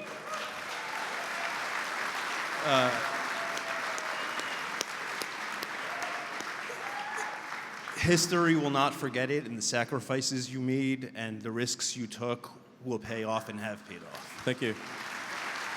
Yeah. Well, I very much appreciate that. I think you have to say, like, why was the First Amendment so important? Is because, people came here from places where if they spoke their mind, they'd be put in prison or killed, or just shut out from society, ostracized. So freedom of speech is absolutely fundamental to a good future. And yeah, that's the reason for, acquiring Twitter and trying to, just making it a free speech platform. I think it was very important to just the future of civilization. So, thank you.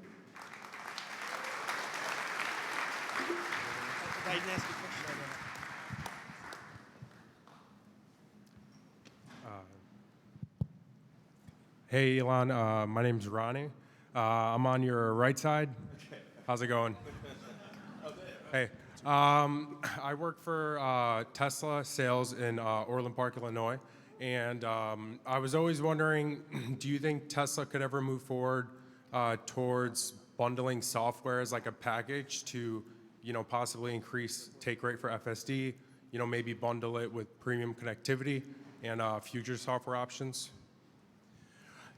I think we definitely want to encourage people to try FSD, and one of the things that I think probably makes sense is that when we have a significant improvement, every time we have a significant improvement in FSD, give all customers a 2-week free trial. So like, hey, we've made an improvement to FSD, try it for another 2 weeks. With 12.4, we finally get rid of the steering wheel nag, which I know is driving people crazy. Yeah. Thank heaven for small mercies.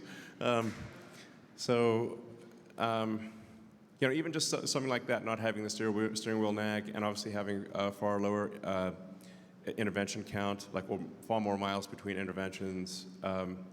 So I think I think keep sort of offering people free trials of FSD every time we make a significant improvement. Okay.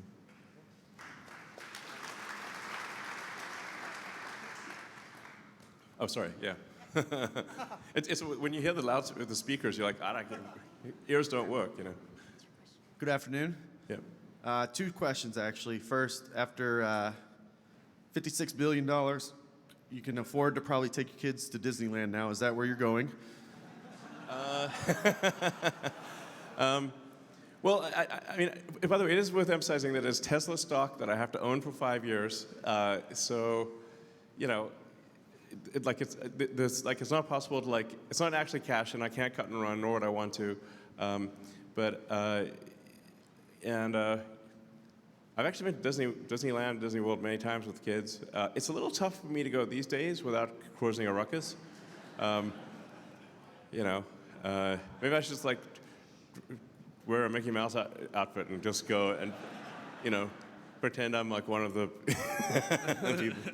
So as we work on autonomy and we're getting to that threshold where things are getting to a seriously advanced level, eventually there are going to be some harsh consequences. It's part of breaking through, right? And I'm just curious where your mind is at on that, and have you thought about, some of those early consequences that we're unfortunately going to have in order to have a better, safer future? I'm just wondering. You mean like scary robots or what? No, in the cars with full self-driving. Okay.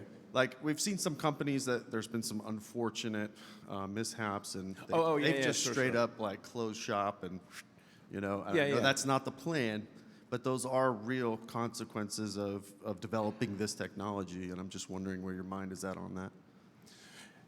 Yeah, well, we do try to be very careful with the deployment of FSD, and we do have a lot of cars. So inevitably, when there are a lot of cars and you've got billions of miles, you do have the law of large numbers, where there's a small chance of something bad happening, but when you look at the sort of safety per mile, because we've got a lot of miles, it's very clear that the safety per mile is better than human driving. So when we can show that to regulators and obviously make our case to the public and say actually, human driving is not perfect. There's a person killed roughly every 80 million miles. So I think 35, 40,000 people are killed every year in the U.S. from auto accidents. What matters is are we making that number smaller? And as long as we're making that number smaller, we're doing the right thing. Thank you. Hey, Elon, this is Bikash. I have one question. Sure. So we know that we love you all. We love from our bottom of the heart. We love you so much, Elon. Thank you. My question is, we all know Tesla will be the most valuable company in the world one day. Yeah. We just want to know if you have any prediction when and what is the inflection point.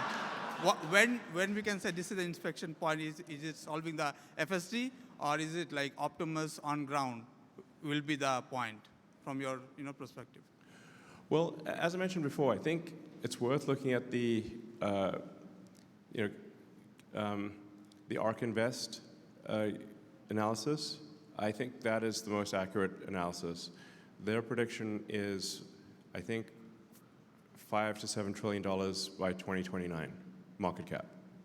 So more than 10 times what things are today in 5 years. I think that is accurate. Thank you. Thank you. All right. Hey, Elon. Hey. Hey, huge fan, and I think history will show that you've had a profound impact on humanity. So I think that's just given.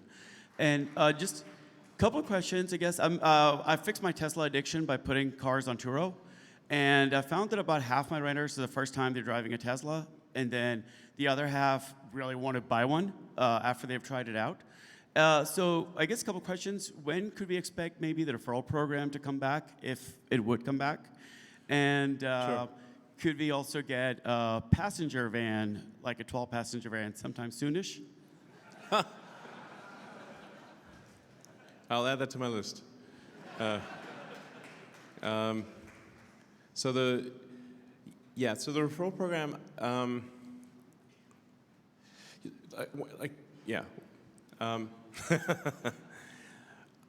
I think we'll re-examine the referral program probably next quarter.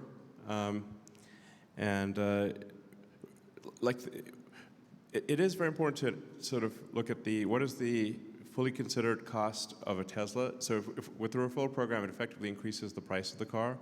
So, is the price increase, what is better for the end customer? A slight price increase because of the referral program or not? But I think we'll re-examine that, I think, in next quarter and see if it makes sense. I think some kind of referral program does make sense. But I think for a lot of people, by far the biggest thing we see is that people just can't afford the car. That's the biggest thing. That's the limiter on demand. You can imagine in the limit if there was, say, an 18, if Model Y cost less than $20,000, it would sell probably 5 million units. It would be insane. So now that's not feasible, today, but I think working on figuring out ways to make more affordable vehicles is really the game changer. For most people, it is really not a question of whether they want a Tesla. They do want a Tesla. They simply do not have enough money to afford one. So we have to make it affordable. That's essential. Thank you. Hey, Elon. I just wanted to introduce myself. My name's Hamza. First off, thank you for introducing me to Anurbeck. He and I are now close thanks to you, and I moved to Austin thanks to you. So my question is basically for FSD transfer. I think that should be something that should be ongoing. I think not only on the benefit of you for getting more people on the fleet and getting statistics and info, but also as Tesla owners, it makes us want to get the next model and transfer over. For instance, the thing that's been holding me back is wanting to wait for the FSD transfer again. So is there a reason why you haven't implemented that for ongoing time?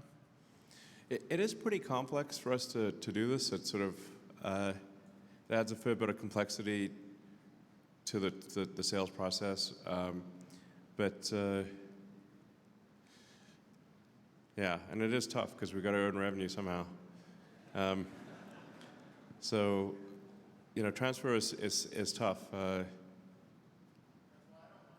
But we sorry? One more quarter. Okay, one more quarter. All right. You got it. One more quarter. All right. So, yeah. All right. Oh. Elon, thank you for hosting us. If you can see me, I'm trembling uncontrollably. I really look up to you, shareholder, consumer, tripled my humble, tiny little portion of your shares the last 2 days, just being engaged, knowing we're coming here, and appreciate you hosting up shareholders, and it just means so much to us. You're welcome. You're an absolute idol. This question comes because I care about you as a human being, but in the context of being a shareholder, unlocking these values of Optimus, we need you. And just with all the global uncertainty, you're so high profile, just want to make sure you're doing everything to take care of yourself, safety, and health for the future of the company. I say that because I care about you as a person, but since this is a shareholder meeting, in the spirit of shareholder value. Well, thank you. I appreciate the kind sentiments. Yeah, I think I probably need to like work out, and you know, and like not get assassinated or something, you know. I mean, it is getting a little crazy these days. You know, like to first approximation, the probability that a homicidal maniac will try to kill you is proportionate to how many homicidal maniacs hear your name. Okay. So they hear my name a lot. I'm like, okay, I'm on the list, you know. So yeah, so we actually did have 2 homicidal maniacs in the last roughly 7 months come to aspirationally try to kill me and a bunch of other people. So it's not just me. And there wasn't like an actual issue that they articulated. They were just, you know, in the homicidal maniac career. So, so I do need to be kind of careful. It does, which is not great because it like forces me to be a bit more sort of standoffish, you know, and you know, like so now like I've like stopped signing things because just you know something. Because like that would be a sure way to like homicidal maniac. I'll just have to sign something and then shoot him, type of thing. So then I you know, I have to be like more standoffish and stuff, which I prefer not to be, but it seems wise. Like think of like John Lennon, who was like singing about like, hey, can't we all just be nice to each other? And then he got shot, you know, by one of his fans. You're like, okay, we'll try to avoid that. So. Anyway, I appreciate the kind sentiments. I will endeavor to stay alive and keep, and keep, yeah. So, all right. Hi, Elon. I was reading an article the other day. Is Tesla still have somewhere in the product timeline a home HVAC system in the works? A home interact system. We do not have a home interact system that I'm aware of. No, we do not one. HVAC system. Oh, HVAC. Oh, yeah. HVAC. Yeah, sure. Yeah, in the list of things that would be like more useful than, or like it would be nice to do, would be a great HVAC system that is very power efficient. You know, has like a built-in HEPA filter, and like take a lot of the things that we've learned in the car and apply that to home HVAC. Because I actually, maybe there is a great home HVAC system out there, but I haven't found it, which is pretty wild. And just building in the filtration system, and you know, being able to sort of maybe also control humidity somewhat, and like I said, be super efficient and quiet, which are all things that we do in the car. That would be a pretty sweet thing to do. You know, maybe we can combine that with the Powerwall or something. Now on the list of things to do, that is not super high, but it would be cool to do that one day. Yeah. Hi, Elon. This is Sandeep. I just want to thank you for making the Cybertruck. You're welcome. Yeah, kids Yeah. love it. Really, Yeah, my kids 4 love and it. 6-year-old, they love it. Exactly. That's what I was saying. Kids, it's like amazing. It's like I went to Disney last week. Nobody looks at Disney. Everybody looks at Cybertruck. yeah. There's a funny story, if you may allow. So we were preparing my daughter. We went to Destin, and then from there we were driving to Disney, and then we were preparing my daughter to. She's 4 years to just get used to the lines, and you know you have to have a lot of patience to get in the line. And she's like, Dada, why don't we just say we'll show you our Cybertruck and then we'll cut the lines? I mean, she got used to it because we were driving superchargers, and then everybody was coming over, taking pictures. Sure. It's a funny story, you know? Yeah. Yeah. And then I have a request. Would you allow 6-year-old to tour the factory maybe someday in the future? Right now, it's capped at 12 years. Okay. Even though we have referral rewards, it's capped at 12 years. Would you allow the kids to tour the factory? Maybe they can see the robots. Sure. If we make an event or something like that. Yeah, maybe we could have like we're just like worried about kid safety and stuff, you know, in case a kid like goes running off into like the robot cell or something. But yeah, we could I think lower maybe have like a more limited tour that's enables younger kids to go. Sure, we'll do that. All right. Let's see. Yeah. Okay. Donald Trump has been a big critic of electric vehicles. But last week, he surprised us by saying he's a big fan of Tesla and a big fan of you. Yeah. What did you tell him? Well, I can be persuasive. So, yeah. Actually, I don't exactly know why he. This is a good question. I mean, I have had some conversations with him, and he does call me out of the blue for no reason. I don't know why, but he does, and it's like he's very nice when he calls, and and I was like, electric cars I think are pretty good for the future. America's the leader in electric cars. Buy America and stuff, and. And I think he actually, a lot of his friends now have Teslas, and they will love it, and he's a huge fan of the Cybertruck. So I think those may be contributing factors. So. Hey, Elon, on your right. Sorry, yeah. My name's Keanu, a longtime fan of your brand and company and everything. I'm wondering, when you take the driver out of the seat for the driverless car, how do you plan to handle interventions, which I'm sure will happen at some rate, even if they're rare? Yeah, so clearly we want to make sure that if there's no driver in the car, the probability of a severe intervention is extremely low. We want to make sure that the car is extremely cautious around vulnerable road users like cyclists or pedestrians.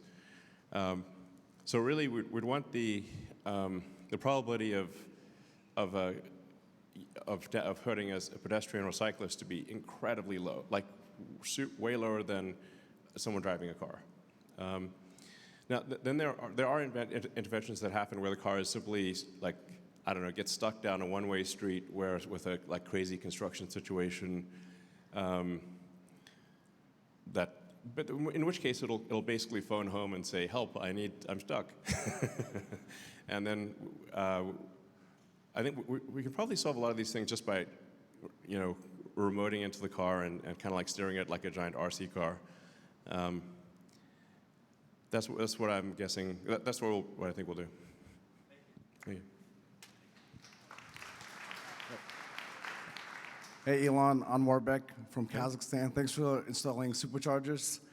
I just want to acknowledge Tesla, Boomer Mama, and Sawyer Merritt for all the efforts they did to organize the.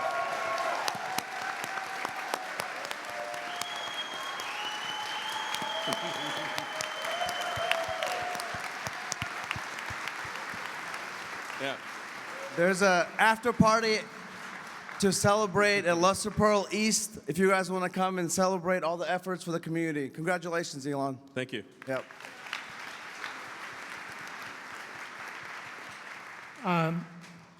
Thanks for hosting today, Elon. It's about 4 years since you did Battery Day and drew out those very ambitious targets of getting to 1 terawatt-hour of batteries. And earlier in your presentation, you alluded to the great difficulty of scaling up this new technology. I think as shareholders, we're most interested, can you tell us a little bit more, because in terms of affordability, which you also mentioned as this huge burden, these 4680s get manufacturing credits and also on the consumer side get large credits as well. If you could scale that so that we could produce full level of Cybertrucks and also start to put them back in the Y and the 3, potentially it would greatly improve affordability and be great in terms of scale. Sure.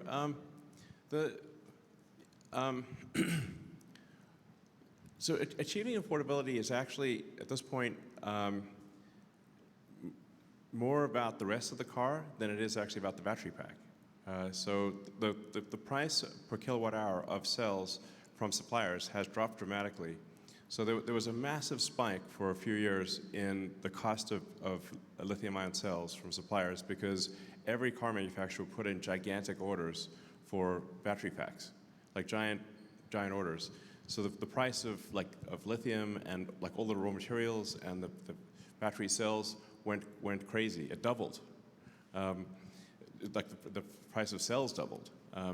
Price of lithium, I think, went up at almost like fivefold or like 500%. Like went up crazy numbers. So since then, the demand, like suppliers, battery cell suppliers, have increased their supply, and the orders from other car manufacturers have declined. So I mean, it is worth noting that it's tough sledding out there for EVs. You know, GM announced, I think, a 50% reduction recently in their EVs. Ford announced reductions. I think almost every manufacturer has announced reductions in their electric vehicle plans. Now Tesla, we're going to increase, but it is not an easy market. But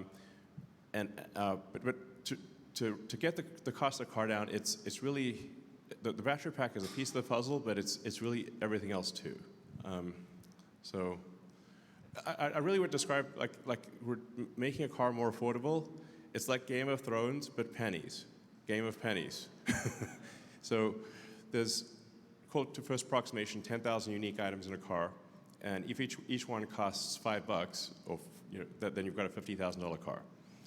So to actually get the cost of the car down, you've got to chisel away pennies, and to get the 10,000 items to be, $3 instead of $5. That's kind of what it amounts to. Now, with respect to our own cell production, we do see a path to cost parity by the end of this year. A very difficult path to cost parity. Currently, our 4680s cost more than our suppliers. Now, they cost more than the suppliers today, but they cost less than the suppliers a year ago. So, there's a bit of a feast-famine thing with battery cell supply. It's kind of like for DRAM chips. Like the DRAM industry goes from oversupply to undersupply. The price of DRAM changes like crazy. It's kind of like that for cells. But we expect to achieve cost parity with even the much lower supplier cell price today by the end of the year. Yeah.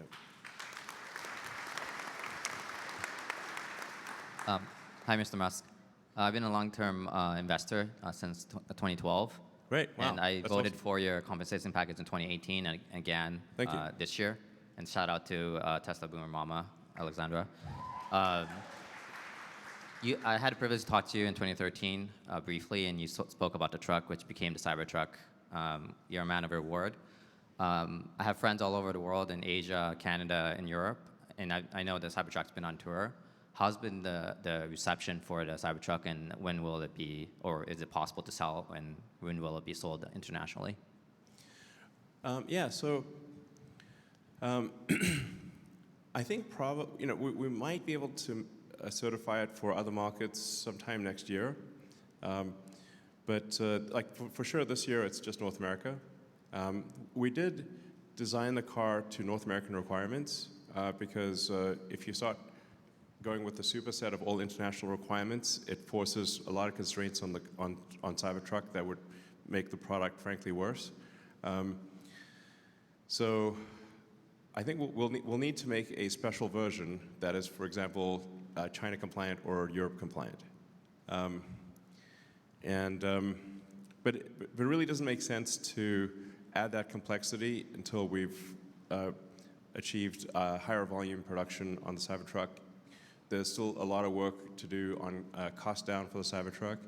I generally would say the level of difficulty of going from, say, prototype, from prototype to production, it's 100 times harder to go from prototype to production is 100 times harder.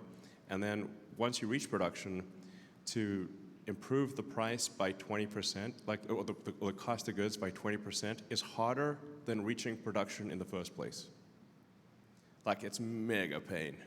It's and to be frank, it's not the funnest job in the world, you know. Like chiseling pennies is not, it's like washing the dishes, frankly. Like wash a lot of dishes here. Like it's super fun to make prototypes. That's really fun, and it's kind of cool to get, it's pretty cool to get the production going. Then the cost grind is a grind. That is like, it's hard work. There's some reward to it. Like there's sort of a reward to washing the dishes, I guess. You have clean dishes. But that is tough. So that's real hard work. I just have to say that there's been a really big reception. Like I have friends that messaged me and said they love the Cybertruck design, and it's definitely a head turner. So. Oh yeah, I think from a demand standpoint, we would have plenty of demand in other parts of the world for Cybertruck, no question. Like wherever it goes, anywhere in the world, it gets a massive crowd. So it's not a demand thing. It's really we've got to reach volume production, go through the cost grind. It would be difficult for me to overstate the difficulty in the cost grind. It's really intense. And then we've got to recertify the car, which includes making some design changes to be compliant in other markets. All right. Good afternoon, Elon. Hey. I like your shoes. I don't know if everybody else can see them. Yeah, Cybertruck. Out there. Cybertruck, yeah. My question was in regards to the Foundation series. Do you guys have a certain number that you are planning on making, or a timeline of when the non-Foundation series are going to come out? Yeah, we'll start making we'll end the Foundation series actually pretty soon, and the non-Foundation series sometime next quarter. Yeah. Hi, Elon. Thank you for delivering shareholder value, and congrats on your pay package. Thank you. And I'm Michael. I ask a lot of questions on the quarterly investor calls. And I wanted to ask you, can you give me a little bit more color on the neural net scaling laws that you're seeing as you're training FSD? Like how much data, how much more inference compute, how much more training compute do you need for each successive 9 in reliability of the full self-driving software? And how much data are you currently collecting? Thank you. Yeah, that's a great question. I mean, that's something that we go through really every week at Tesla. I spend a lot of time with the Tesla AI team, and I think probably a huge portion of. I mean, it's really like a big part of my job is like, okay, we need to get the car to drive itself.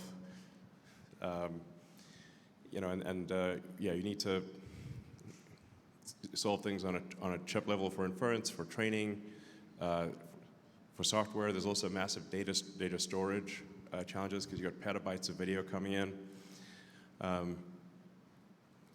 And even for a big NVIDIA cluster, it's actually really hard to make a big NVIDIA cluster actually work in training. It doesn't just open the box and plug it in. It's not like that at all. It's like massive effort required to get a big training cluster to operate at all and then operate with high uptime.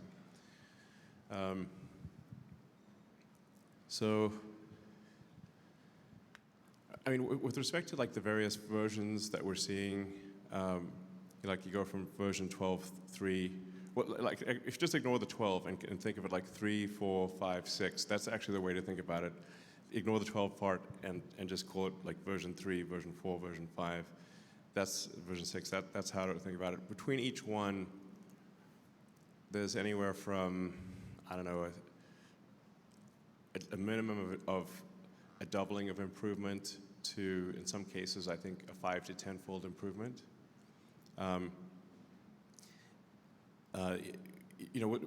Especially as we eliminate sort of, say, I think we're close to eliminating almost all static object collisions.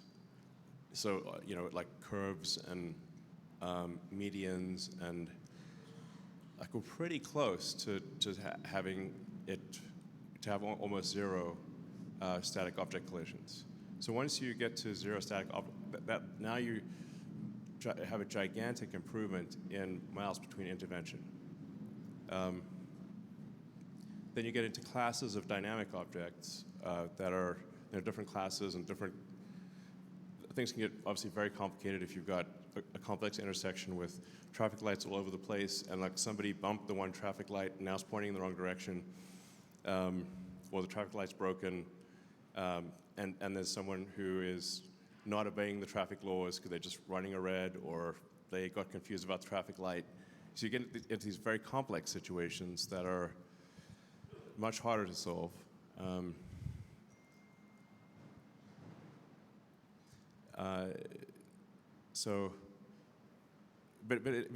then, like as I was saying earlier, it actually gets as the system gets better, it gets harder to figure out which AI model is better. Because now, okay, it's thousands of miles between intervention. How do we, as quickly as possible, figure out which AI model is better? And when you make these different AI models, they're obviously not like super deterministic. So you could have a new model that eliminates one problem, but creates another problem. So we're trying to solve this by a combination of simulation, uploading models, having them run in shadow mode. So it's actually kind of helpful that not everyone has full self-driving because we can see, we can run it in shadow mode and see what would this new model have done compared to what the user did. So since we've got millions of cars that we can do this with, that gives us a delta between what the AI model predicted would do and the user would do. And if you kind of sum up the errors between them, you can see, oh, there was a bigger error stack from this model versus that model when you uploaded them into, we each uploaded them into 100,000 cars. But that's the biggest limiter right now. It's not training, it's not data. It's actually testing the AI models, and then figuring out clever ways to figure out if a new model is better or not. Like we know, like there are sort of particular intersections that are difficult, and so if we just like all the models will be great at like driving on a well-painted road with no intersection. They'll all be great at that, but will they be great at the complicated? So we've identified several thousand intersections in the United States where we'll actually take the new model and try the car in those very difficult intersections, like the sort of the famous like Chuck's left turn.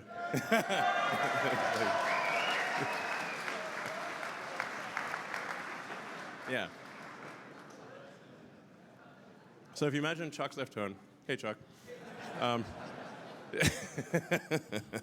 wonder what the neighbors think. But there's many such complicated traffic situations in the country. So we've identified several thousand, which we then send cars to those locations to compare the models. And then, as I mentioned, we have yet to uncork any of the ability of hardware 4, which we'll do later this year. So I think the exponential rate of improvement of miles between intervention will continue and will accelerate. Yeah. So. Hey, Elon. I was wondering if, as you've called a Tesla basically a robot with wheels, and so I'm wondering, kind of as that logic transfers over to Optimus, what kind of will Tesla use any large language models on top of the current Tesla robotics capabilities, and also if so, will Optimus have any kind of personality? And would that be something that the end user might be able to have control over? Yes to all of those questions. Yes to all. So, like we're headed for a wild future. I mean, wild, wild, wild. cars will drive themselves. People will have super helpful humanoid help robots. And yeah, you'll be able to customize the personality, customize the voice. And really kind of the robot will kind of get to know you as well and know your preferences. You won't even have to say things because it'll just kind of understand you. I think it will get to this point where it's like, it'll be odd not to have a robot buddy. Like, sort of not to have your C-3PO and, R2-D2. So, yeah. Hi, Elon. Max here, huge fan. Thank you for hosting us. I wanted to ask you, how much integration work do you think will be needed to deploy Optimus into different types of factories, industries? Would you need technicians or just have them go watch? And how do you foresee that? Well, I think if you fast forward a few years, it really will be quite a generalized robot. Like, say 2 years from now. Like next year, this year it's still quite specific, task-specific training. So to do a particular task, we have to kind of do a fair bit of training to solve that task. But over time, I think you sort of accumulate these kind of training primitives where, calling walking, for example, is a training primitive. Picking something, identifying an object and grabbing it would be a primitive. And these primitives are then generalized to anything. So you could say pick up a cup, pick up a shirt, fold the shirt. These things will generalize, I think, quite quickly. So I expect, probably not next year, but in 2026, it's really the kind of thing where you could tell it to do kind of a wide range of tasks, including tasks where it has not specifically done that exact thing before, probably in, I'm guessing, 2026. So, sure. And do you foresee a cheaper version where tasks don't require walking, for example, or so the hardware will become a lot simpler or cheaper? Well, we're going to focus on making just a fantastic humanoid robot at scale, and really achieving scale economies in building that humanoid robot. At very high volume, if you're really good at manufacturing, you can get the cost of almost anything down to its constituent elements. Essentially, the weight, and if you just look at the weight of the raw materials times the value of those raw materials, excluding circuit boards, you really can say, if it weighs less, it's going to cost less. What I'm saying is that it's better for us to achieve very high volume with Optimus than to have a wide range of robots that have lower volume. Yeah. All right. Hi. There? Okay. One of the best things about the recertifying of your compensation package was listening to all the positive feedback of current and former employees to what you have contributed to Tesla. In the unfortunate event that you're hit by a car not full self-driving, can you take a few minutes or a few seconds and brag on your board and the rest of your leadership to assure us that even without you, Tesla has an incredible future at $30 trillion?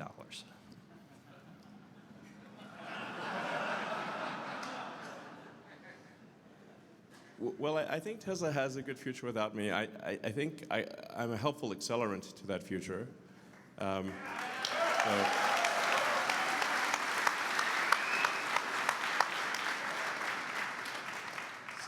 And for technology, it matters if you're ahead or not ahead a lot. So the rate of, what matters is not innovation, but the rate of innovation. Can you do in 1 year what other companies do in 2 years or 3 years?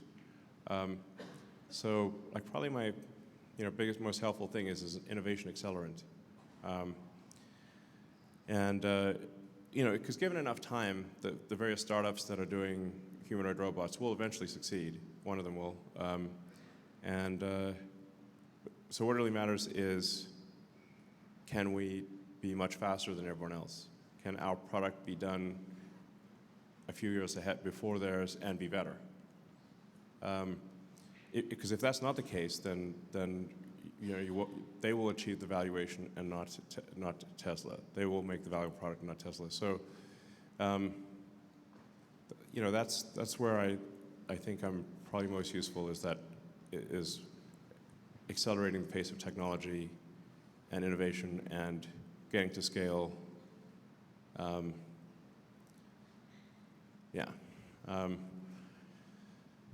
That's it mostly.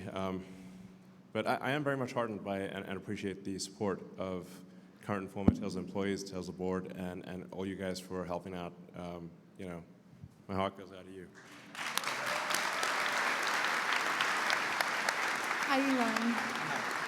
Jessica, or my name is Jessica, and I have lived full-time RV for about 3 years in South Texas. Okay. And I just wanted to thank you for your Starship, or for the Starship program and everything you're doing there. In addition to Tesla. Do you work at SpaceX or something? No. Okay. Okay, but you live in an RV in South Texas? Yeah. Okay. Hi.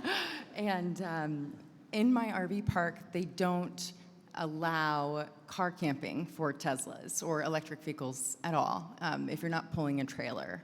And I feel that there's a huge opportunity there, but also for example, people who are coming into town for Starship launches in Teslas, if they could park somewhere overnight and trickle charge. Okay.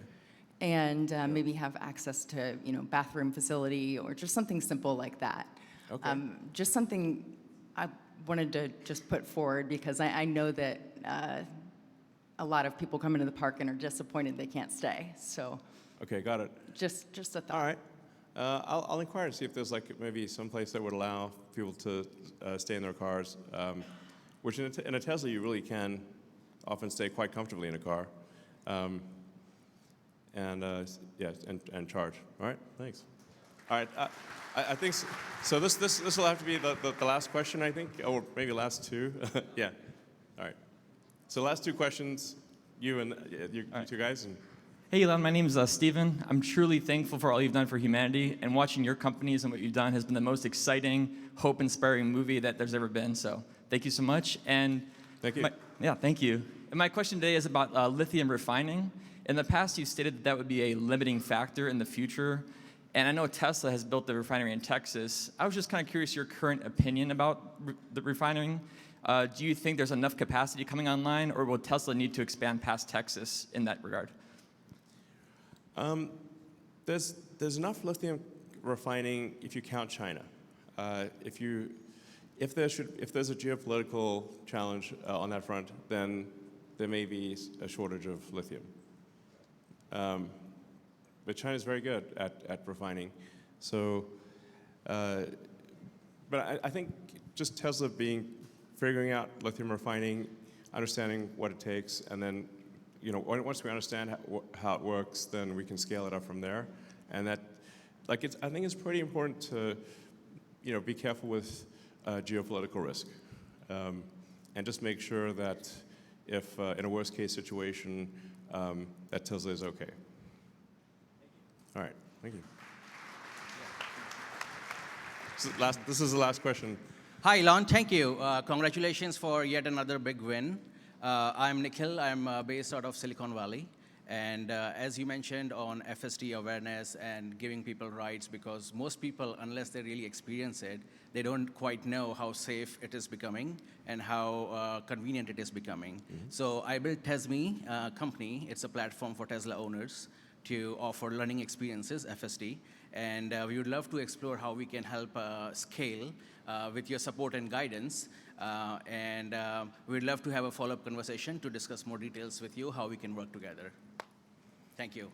I have a suggestion. Okay, sure. Okay. Sure. You really want to ask a question? Follow up, please. I'm not sure how to answer that question exactly, but I mean we are focused on improving FSD for sure, and I think the adoption will be widespread. Like when it is really working insanely well, and it's driving like a 5-star Uber driver, I think adoption will be very very quick. All right. Thank you. All right. I indeed have a really good suggestion. Okay, what's the suggestion? Sure. I shared this suggestion with one of your FST team, but I don't know whether it reached you or not. Basically, as FST keep on improving, we are not quite sure at what rate it will be improving the much of lines. So so a lot of skepticism remains as to when you can exactly operate the robot taxi. So it occurred to me that in between supervised FSD and robot taxi, there is something intermediate stage that's commercializable, which is what I would call a robot rental car. Okay, the idea is that you would people would go to your platform to order a rental car, and you would deliver that overnight to the front of their driveway, and then so the only time that that car will be driving without a person is at night with nobody, and you can take as long as you want, and you drop in the front of the car, and after that, it's supervised. So that will get you to a commercialization much sooner, much more guaranteed. So that's my suggestion. All right, well, I appreciate the thought. I think, like I said, the progress in FSD will be really amazing. You'll see with each successive version. Like I said, the best way to think of FSD, ignore the 12, just think of the point number. We're going from version 3 to 4 to 5 to 6. And you'll see just radical improvements with each successive version. You know, I mean, if the current trend continues, it's going to be like you'll really find that you don't intervene in the course of a year, type of thing. So even in complex situations. Anyway, with that, thank you very much for your support. So.